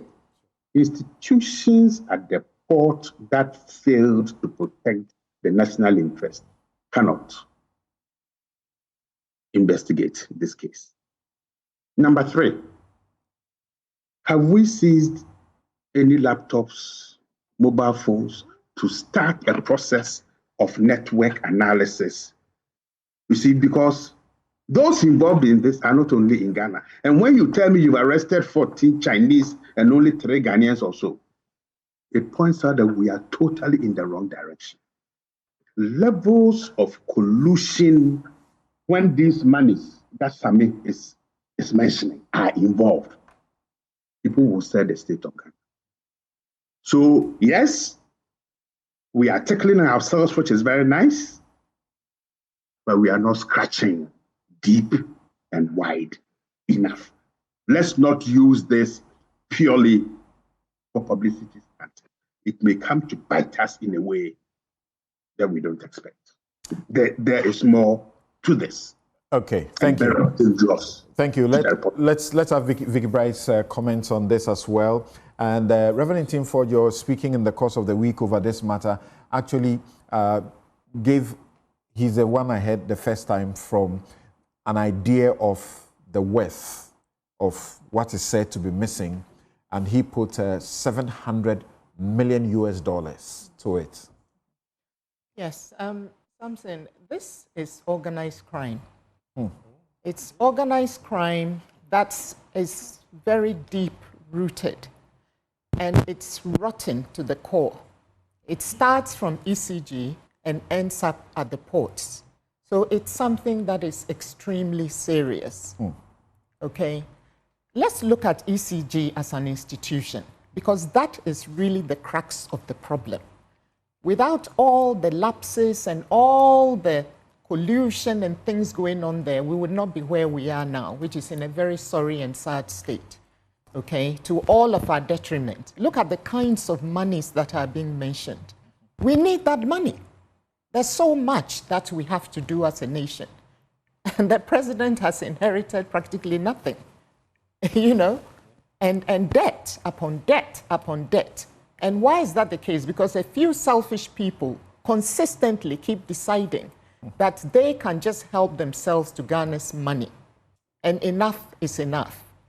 How can someone be sitting? First of all, they don't believe they are subjected to the procurement laws. Sammy addressed that issue. I mean, I find that argument extremely problematic. And it is sad that an attorney general in this country actually came up with an opinion to that effect. How can you say you're not subjected to the procurement law? You are a public institution. You only have one shareholder. That shareholder is government. That shareholder is government. You are, you know, public funds. The act is very clear. It's very clear. It's public funds, whether it's internally generated, whether it's a grant, whether it's a loan, etc., etc. It's all public funds. And also, if you look at the institutions which have been exempted, like the banks, I mean, we can all see why. They are operating purely in a competitive environment with other banks. Some of them are even foreign with parents with very deep pockets. So they have to be freed up to go and pursue the business of banking. But you are a near monopoly, if not a monopoly. All of us here in this building, we all buy our electricity from ECG. So we don't have a choice. We have to go there. So, I mean, I find that argument fallacious, is problematic, and it shouldn't even be entertained at all. And also, one more thing I'll say to that is that ECG itself knows that it is subjected to these rules. If not, why would you consistently, over the years, keep going to an institution called the Public Procurement Authority of Ghana to seek exemptions if you don't believe you are subjected to the rules? It doesn't make sense. If you believe you're exempt, why go there? What are you going there to do? And then you continue, they say no, and you just ignore it. I mean, you're a state-owned enterprise. How do you ignore the laws that you're supposed to be setting an example? How do you ignore the laws of the state? So, and then the CEO, I understand, has a personal limit of $1 million. That's over 15 million Ghana cedis. Over 15 million. So he can sit in his office and decide to. So I want to know who arrogated that authority to him. Was the board involved? And in all of this, I haven't heard anyone mention the board. Look, under the Companies Act, the obligations, the duties, the responsibilities of directors are very clear. They owe a fiduciary duty to the company and by extension to all of us as Ghanaians, since it's a public entity. So where are the directors in all of this? How do you go and approve a company to go and do clearance which doesn't even have a license? I mean, the lapses are so many. It's you know, so yes. I mean, and when you hear these values, it's just chilling. You know, it's mind blowing. So I'm very happy with what the minister is doing. I commend him for it, and I think he has to drill down and find these things out. Everything in the port is electronic, so it can be traced. Yeah. Right. It's very clear, and I don't think it takes actually long. the former MD, Samuel Dubik, says the point you just made. He says even if it is lost at sea, you will be notified because it has a unique number that can be tracked anywhere.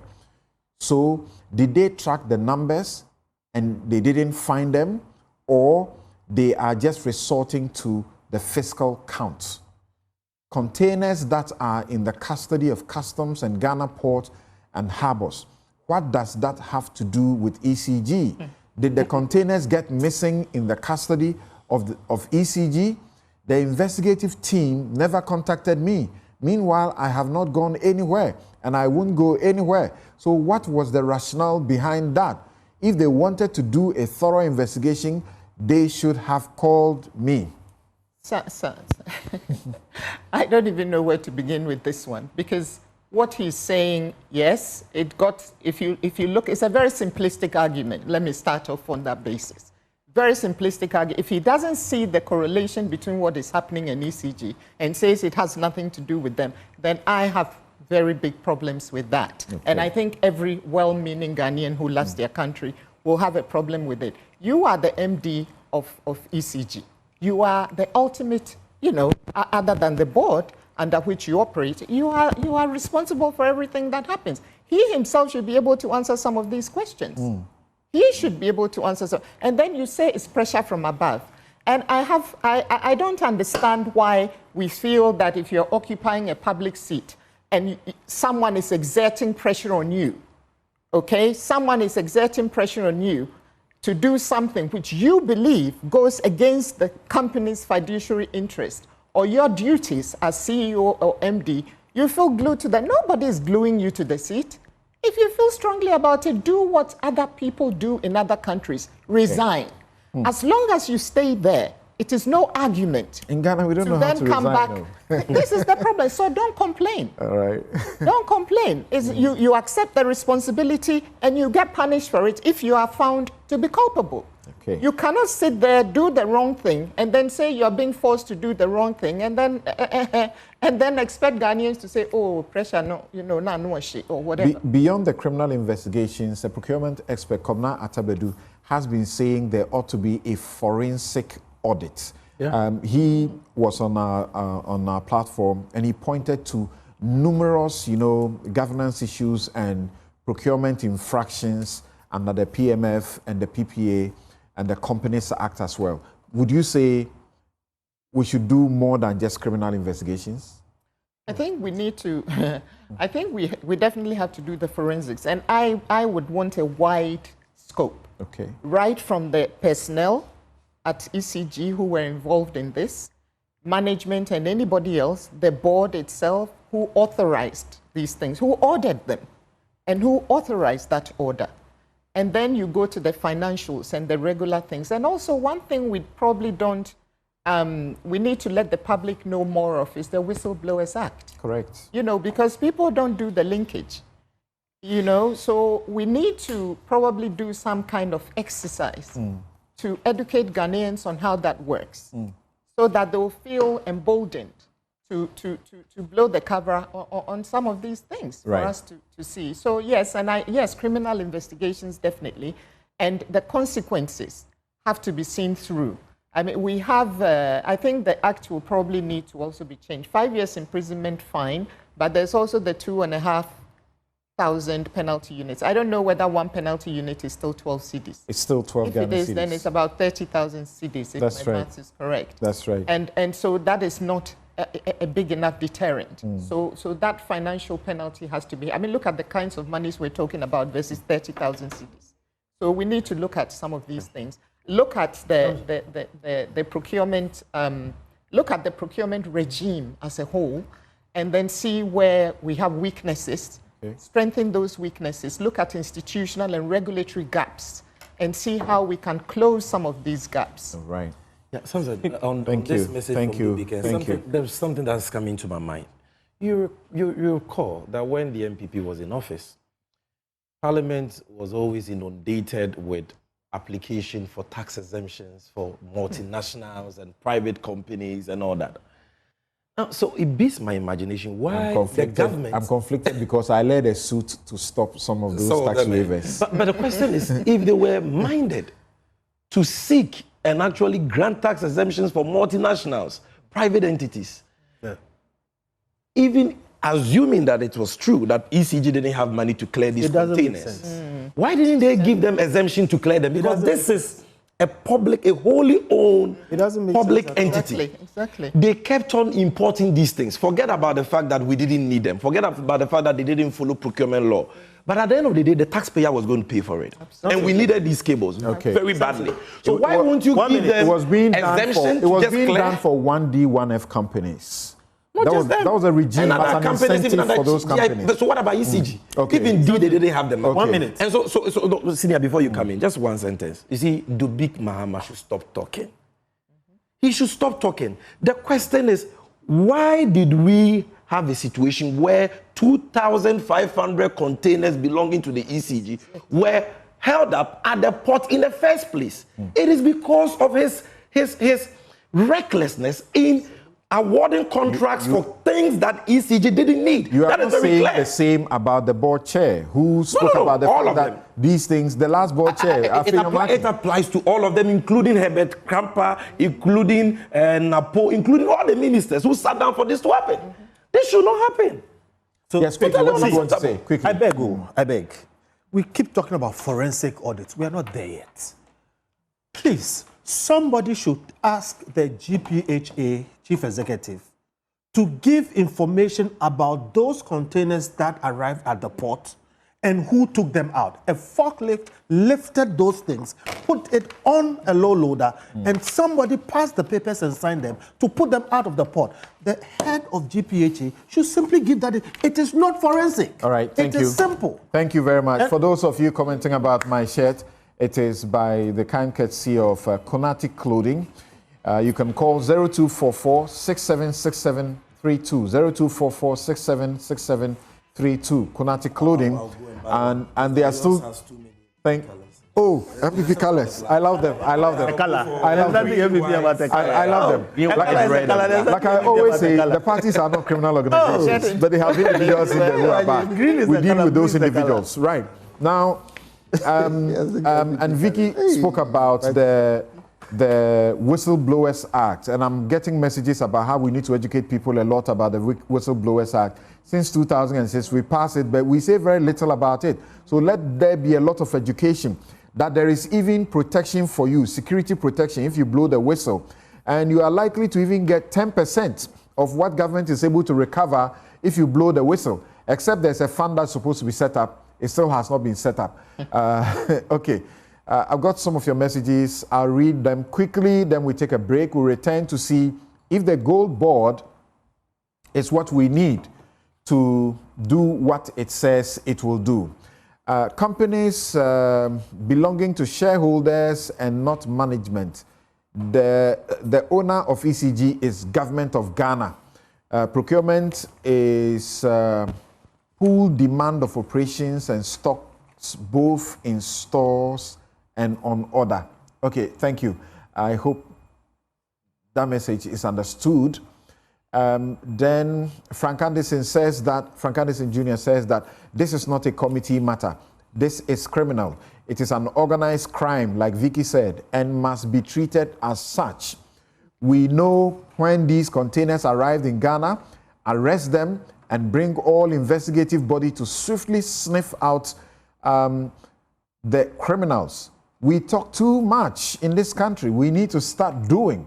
This is what happens in advanced democracies that we so admire. The system must work outside political structures. Thanks for that message. Yakubu Ibn Chamba says the ECG, as things stand now, is a burden on the coffers of the state. How can we allow such an institution to cause more harm to the state? On the matter of the missing containers, I think the ECG is insulting the intelligence of Ghanaians by saying that 1,357 containers have gone missing. The criminals behind this embarrassment must be thrown the books. Somebody ought to account for the containers. All cost. At all costs, why do we hurt Ghana so much with impunity? Thank you, Yakubu Ibn Chambers. Thank you. I've got many more of your messages. Let me take a break. When I return, I'll read a couple of them before we continue with the matter of the GoldBod.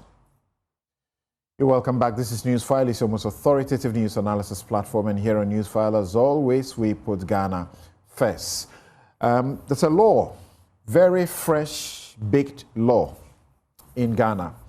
And it is not only about repealing and revoking e-levy and all those other taxes, but this one establishes a GoldBod, like the Cocoa Board. And it is supposed to oversee, monitor, and undertake the purchase, trade, and export of gold and other precious minerals. It is supposed to promote value addition to gold resources and other precious minerals of the country. It is supposed to support the accumulation of gold reserves by the Bank of Ghana and generate foreign exchange. It comes to collapse the precious minerals marketing company, collapse and replace it, so to speak. So, as you already know, the head of that institution is right here with us. Imani Africa, you can trust them. They are raising issues. So let's begin by hearing what their problems are with this institution. Then we take your comment. We have Prof. Dr. Steve Manteyao also joining us on this matter. Vicky Bright has taken leave of us because she came to deal with the other matter. Here in the studio also is Stephen Aka, who is Executive Director, Ghana Gold Export Foundation. Thanks for joining us, sir. Right. So, Imani. Yes, sir. Why? You people, everything you have papers on them. Oh, we don't have any proper work to do. So we just sit down, we analyze Tell things, us, and we get what is it that you are seeing that all the people who are praising the GoldBod are missing? Actually, in a sense, we are praising the GoldBod. We've said something over the years and some people miss it. Our job is not to look at what is great and praise the government for it. They have enough people to do that. What we think our job is to look out for the pitfalls, where the problems could come from, and highlight them so that they will be taken care of, and then hopefully we can avoid these problems. So it's not like we are against everything. Let me make the point clear. In every situation where a state entity is formed, not in Ghana alone, it's a basic tenet of policy analysis. There are basic things that drive the formation, the motives for it. And usually the motives are very good. Okay? But there are also assumptions that are made. And usually the assumptions are wrong. The motive for the GoldBod is good. In fact, I am one of the people who believes that we have done such a bad job with our gold over the last 150 years that we are better off as of now leaving it in the ground for our children to do better with it later on. That's a certain principled position. But the reason why we are saying so is that we don't seem to be doing well when it comes to gold. So something different must be done. To that extent, the motivation for the GoldBod is absolutely fantastic. That we will create some sort of entity that will maximize our benefit as a country from our gold resources. The next point that must be made is that every government since Kwame Nkrumah has had the same vision. And in fact, the last time this vision was expressed in some entity, it was in Japan. Somebody decided that we're going to have to sell all of it, take some money, and then go and do some floating of something on the stock exchange somewhere. There is always good intention, but then the devil is in the details of how it is done. Of course, you remember that we were very much against the Japan, myself and my colleagues. Now, in the case of GoldBod, we think it is an improvement where you have a situation where the state is trying to marshal resources to just focus on this resource and make the best out of it. But then the assumptions come in. Every time a state institution is formed, there's an assumption that it will be manned by perfect people. People who are not corrupt, supremely competent, okay, and they will always seek the national interest. There is almost never a situation where that happens. The next assumption is that it will create perfect systems that will execute everything according to book and things will work well. And then the third assumption is that it will operate in a perfect environment where you won't have normal problems and abnormal problems. But if you take environment, for instance, when you create an institution, there are people who immediately set out to study it and game it. And when you create those institutions where you concentrate too much power, you create an entity which now makes its officials rent seekers. The last example, the example I'll give you is when they created this Galamsey task force. I give it because it was on this Newsfile. I was here with Inusa and co. And I said, the people who have been taxed to go and chase them will become the people who are committing the sins. And that is what happened. Now, here's our issue with GoldBod. Great idea and whatever it is.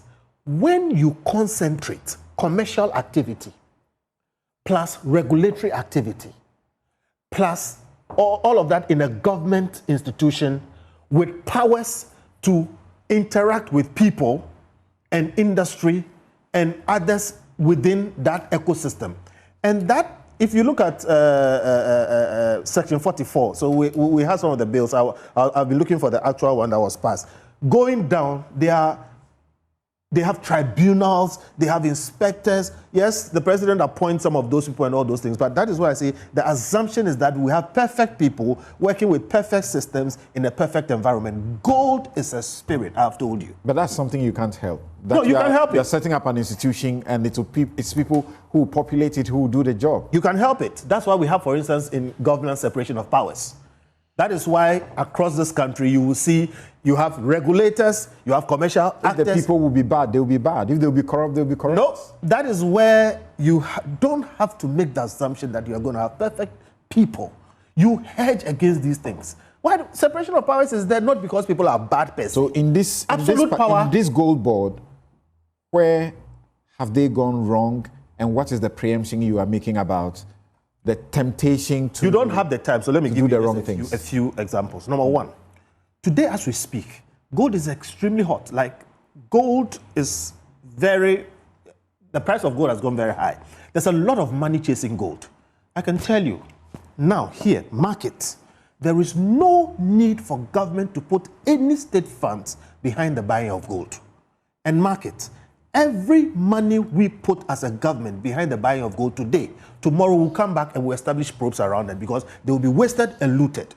You can arrange such that private funds will go. There are enough people trying to buy gold, all right? And then when you have this situation where, you know in law, when you're a government and you are the sovereign, and you enter into commercial activity, you go to the level, GoldBod is almost operating at every level, okay? For instance... It's a one-stop shop. That is the problem. So that's the prescription we have loved. One-stop shop. It's the wrong prescription. I'm saying so you have control. If you had the time, I'll show you where in this country we have departed from that and internationally it's wrong. So I'm saying, look, if you are the person buying the gold, and then you are the same person saying that the gold is 60% pure or 50% pure, after a while, you will buy the gold. When it's 90% pure, you say it's 60% pure because you are the one who determines it. Okay, when the commercial entity is also the regulating entity, that one is the one you are dealing with somebody, but you are the person policing the person. There are too many conflicts there. So we are saying, look, in our eagerness to try and stop Galamsey, to try and get, things out of gold and whatever it is, we may be making too many mistakes. Look, it's a good direction, But this model is problematic. So do you agree that this model at least will stop the smuggling or minimize the smuggling so we can accumulate the gold to ourselves as a state and be the ones to now trade it and help to shore up our forex and work against the cedi falling in the ways that we normally don't like? Do you agree that this can achieve that? No, nothing will stop smuggling except strict enforcement and punishment. Nobody anywhere has stopped smuggling of gold. Now, the problem I have... If the government becomes the only buyer, you can't sell it to anybody else. It will minimize, but it won't stop. And when it comes to minimizing and stopping, when you have a situation where all the power is concentrated in one place, you are going to have people who become so powerful, too powerful. And when Sammy is gone, when other people have gone, sometime down the line, these same people with the absolute power, you will find will become the people who will be doing the smuggling because they themselves are checking themselves.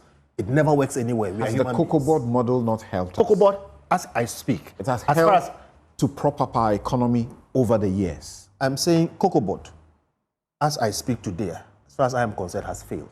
But imagine this Ghanaian state without GoldBod. No, you see, again. Can you? Yes, I can.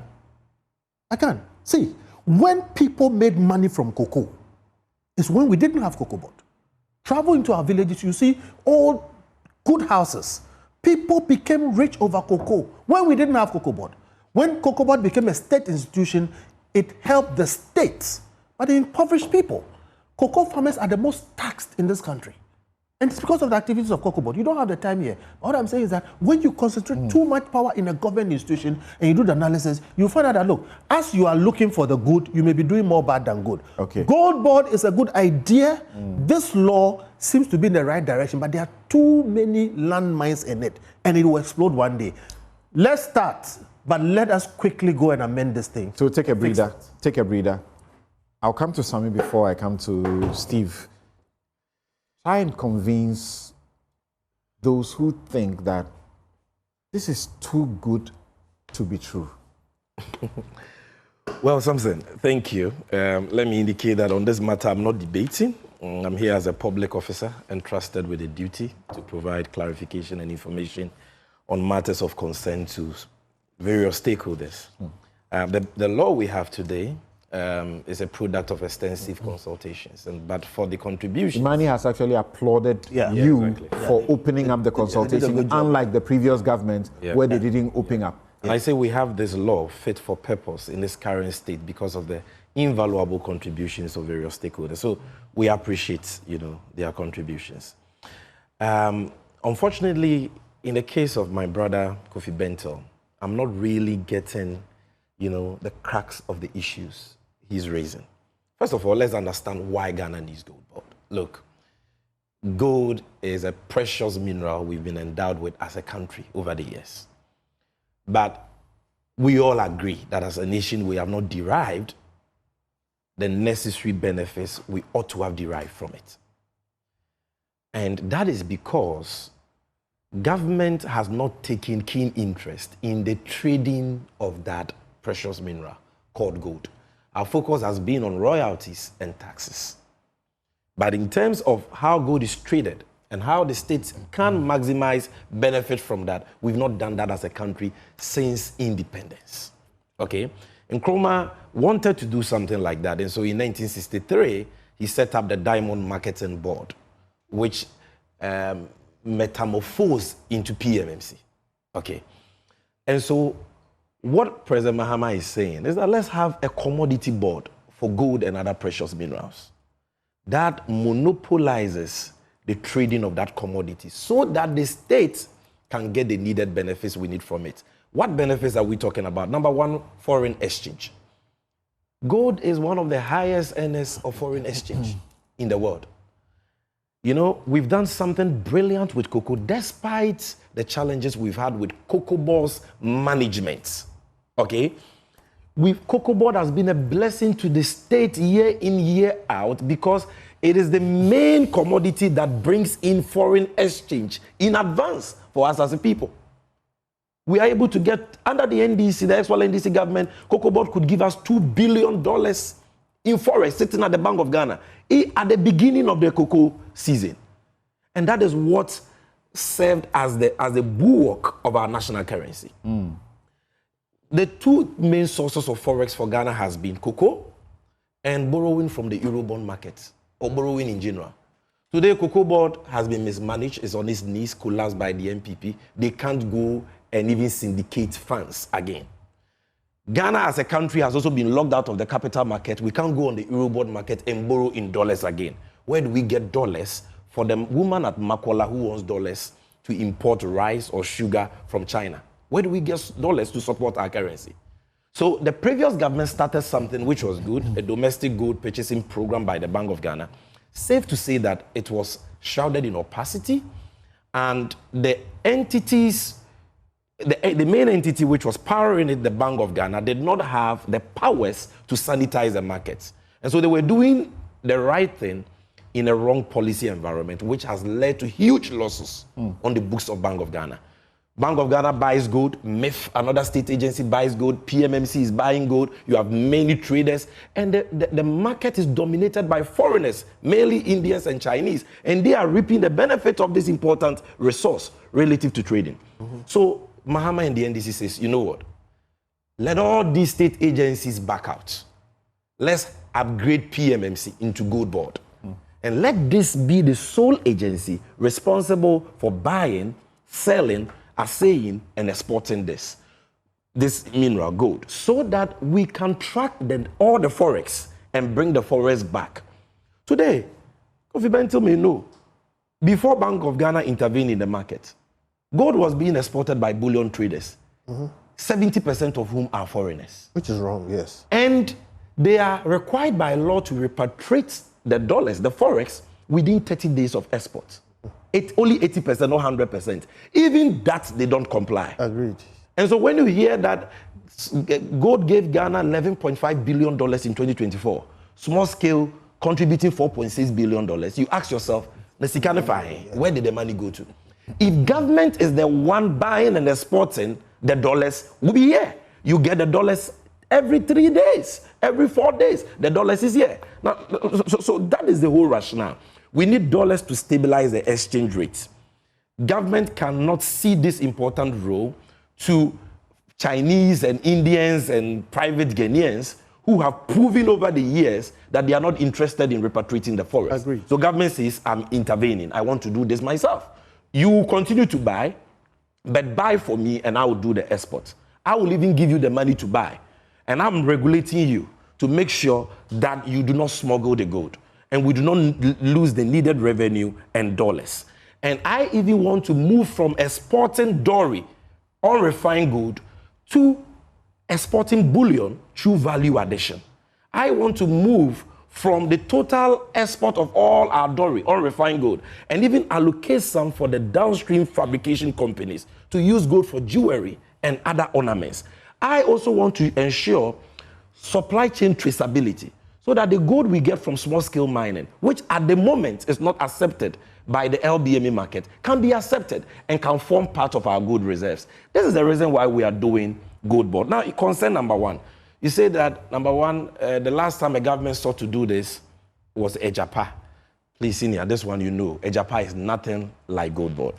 Ejapa was a government... That. Yes, you know that. Ejapa was a government seeking to monetize... I said that, yes. ...our mineral royalties over 15 years, investing that in an SPV, a company incorporated in a tax haven. And you, from Imani, you came out and showed that that was totally undervalued and we're going to lose money. GoldBod is here in Ghana, wholly owned by Ghana. Ghana government is giving us money to buy gold and export the gold and bring the dollars in within a period of 3 to 4 days for every trade cycle. So this is not Ejapa. That's number one. Number two, legitimate question, you say that GoldBod is being given too much powers, regulation and commercial. Not necessarily so. You see, GoldBod has no competitor. When it comes to its core mandate of trading gold, which is buying, assaying, and exporting gold, it has no competitor. So where would the conflict of interest arise? Where? Because GoldBod is an entity just like GoldBod, giving the power and the right to buy and export gold. Okay? Now, GoldBod says, I don't want to nationalize it. Ghana is not a communist country. So government will not be the one buying it itself. Just like GoldBod give licenses to buying companies and gives them seed money to buy cocoa for it, we will also license aggregators and buyers and give them money to buy gold for us. So the private sector players still continue to do business, but they buy for and on behalf of the GoldBod. So the regulatory powers we have been given relative to this core mandate is so that we can regulate the people we have given license to, we have given money to buy gold for and on our behalf. It's as simple as that. We are not going to be a player and a referee. For example, hold on. For example, if GoldBod was one buyer in the market and there are other independent buyers in the market, and we are a buyer, commercial entity, commercial role, and yet the regulator of the other buyers, that's conflict of interest. In this case, GoldBod is the only entity buying, selling, assaying, and exporting. It has licensed agents doing that trade for and on its behalf with funds advanced to them by the GoldBod. And Parliament says we are giving you powers so that you can inspect the premises of these people. The provisions you made reference to, Section 44, Section 45, is the power of a GoldBod inspector to go to the premises of a licensed agent of GoldBod to check his books, to see what... There are many subsequent to that, the tribunals and things. NCA has a tribunal. These are new provisions we put in our laws to enhance alternative dispute resolution. It's not a matter of giving too much power to an agency. So that issue is totally moot. No issue of conflict of interest arises in this issue. And I say that with all due respect, you know. As for the tribunal, it's not only NCA. There are many agencies. And if you check all the laws, it is there. Right. Because we want to encourage, you see, they themselves, the parties, they love it. Because they know that when they go to court, Samson will tell you, he is in court with PMMC. How many years has that case been in court? Oh, come on. How many years? Please put that aside. many years. So they are happy. That's the central. And look, this tribunal, the fact that it's a GoldBod tribunal doesn't mean that it takes instructions from the CEO. The chairman of the tribunal is a retired justice of the Superior Court, set up like a court. Yeah. So let's understand that. I was just saying that, in fact, the ADR mechanisms, you find them in over 30 legislations in this country. I know how those things. So that is not too much power. But the most fundamental point, Samson, he makes the point that why should government put money in the purchase or the trading of gold? And that very soon we will set up a program. Ntim has also raised that. The minority has raised that. He raised that from the outset when we went to the committee before level. the passage. Yeah, correct. when he went there and he read this, he himself applauded it. He said even he tried to do something like that. Let me show you why. He says. Let me show you why you need government. He says when the MPP regime was doing the gold policy, they never put state money. So where were they getting? They never put budget into it. Bank of Ghana was and you can also do Bank of Ghana was printing money to buy gold, number one. And Bank of Ghana was taking CDs from BDCs. That's a wild allegation.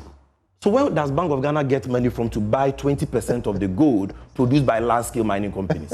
No, tell me.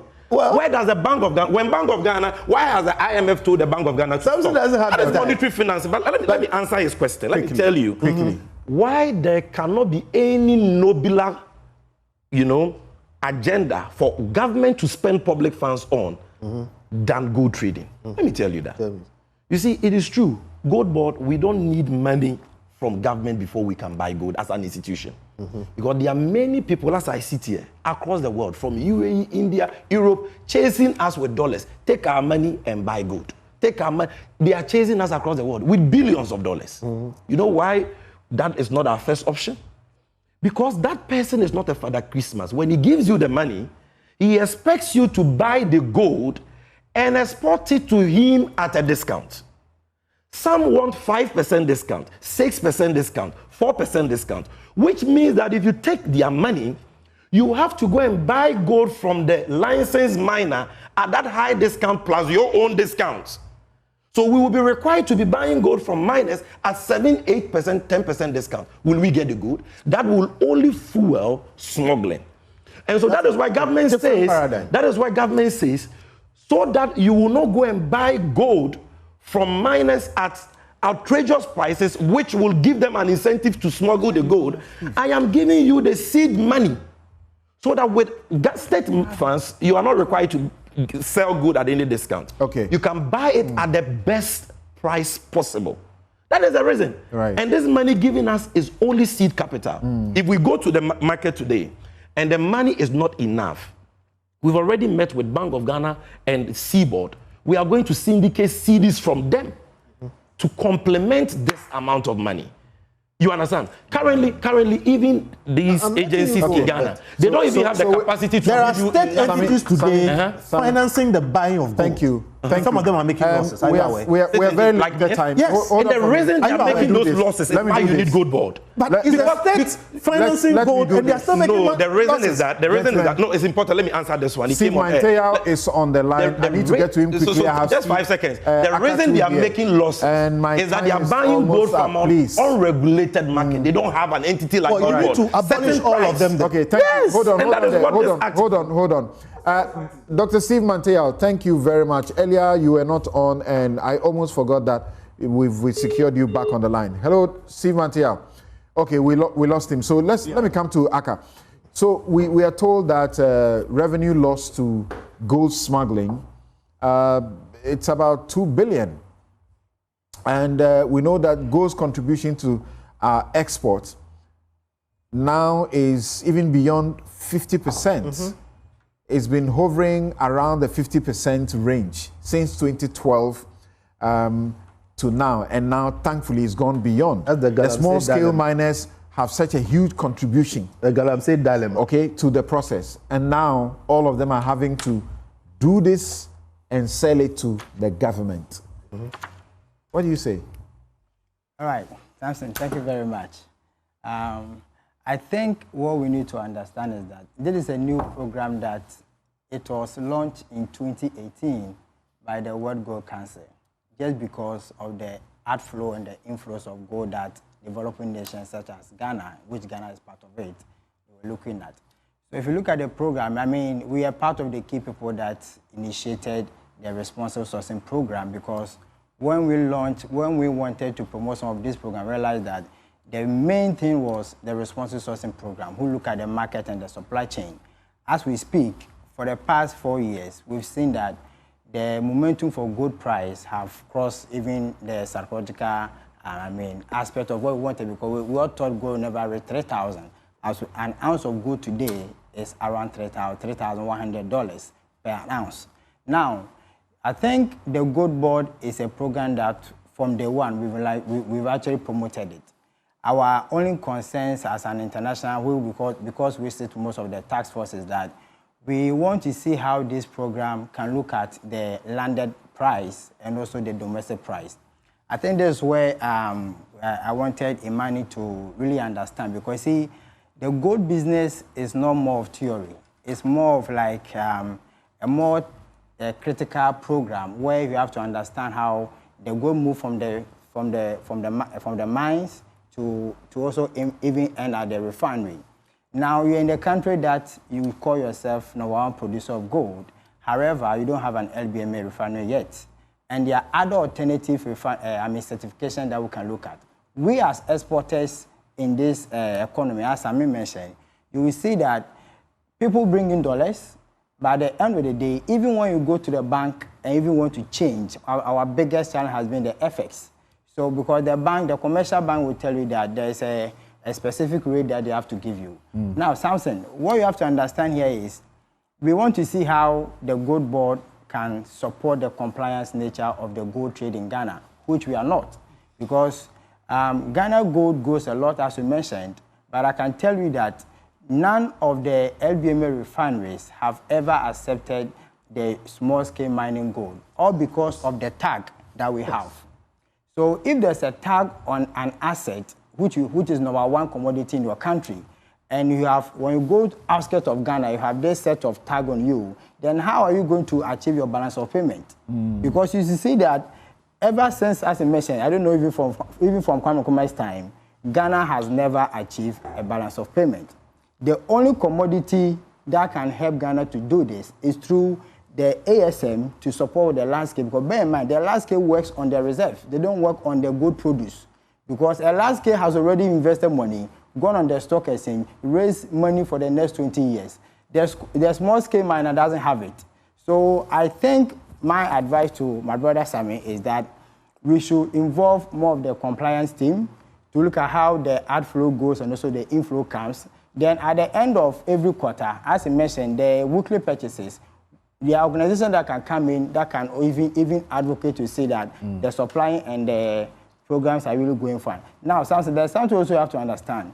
If the GoldBod is well implemented, I think it is going to eliminate galamsey. Yes. Galamsey? Yes. Why? The galamsey. Yes. I'm interested in this part. But do about 1 minute for me so I go to Dr. Steve Mantea. Steve focuses more on royalties. This is ASM. Okay. So you tell me, I'm interested in the galamsey. There is something called certification. In the gold business, we have standard and certification. When you go to Dubai, Dubai is not an LBMA country, which is the refineries that buy the gold from Ghana are never LBMA certified. However, LBMA is a large mining entity. No, so what? It's a London Bullion Marketing Association. It's a certificate that created by a union, by a committee somewhere. Okay. Now, even though Dubai is not, yet they receive all our gold. 90% of the gold in Ghana goes to Dubai. Why are they accepting our gold? Because they put a program called the DMCC. So when goes, they have to just follow by the compliance. Sammy is the new MD. I can tell Sammy that if he's able to put the hallmarking program in place, whereby any gold that he's buying, we have our own label stamped on it. If the person is holding gold, because in the policy that there's holding in it, if somebody is holding gold and we don't have the stamp of PMFC, it means where did you get the gold from? That's the first way. Okay. Now we know, per even at the Ministry of Lands, the Boundary Commission, we know where all the gold are being produced from. Whether the person are bringing gold in and they're exporting gold, that we know. So what Sammy have to also add is we should put in the hallmarking program, right? So that at the end of the day, everyone holding gold will have the gold. Thank you, Dr. Steve Mantea. I'm very sorry, but we have just about 3 minutes to spare or less. But we must hear from you. We are hearing all these organizations, small-scale miners, everybody applauding this. How come you are not seeing the pitfalls that Imani is pointing to? Thank you very much, Samson. I think Imani had the opportunity to input into this whole idea of the establishment of the GoldBod. We all received invitation, and those of us who cared actually attended and made submissions. I had my own reservations, even though I thought the whole idea was a good one. And given the opportunity, I expressed them, and they were accepted, incorporated. And so I'm happy with what we have. I think what we need to understand as Ghanaians is that there is no perfect regime anywhere. And whether or not it works and serves our interests depend on us stakeholders. So when we are given the opportunity, I think we should seize it and help to improve it so that it works to address our national interests. And I think one point that has not been made by your panelists is the fact that the GoldBod has the advantage of broadening Ghana's access to mainstream gold markets, moving us away from the dominant market in Dubai and India. Okay. And so it helps us to get better value for our gold. Okay. Let me also make the point that even though small-scale gold mining in this country accounts for 40% of our total national gold production, its contribution to government's fiscal revenue is less than 1%. And so it means we get nothing. And again, because it's dominated by foreigners who come in with dollars and exchange their dollars with abochi, government does not get the benefit of the dollars to shore up our city. All right. And that is why I think this intervention is very strategic. We all need to support it so that it works for Ghana. Thank you very much, Dr. Steve Mantea.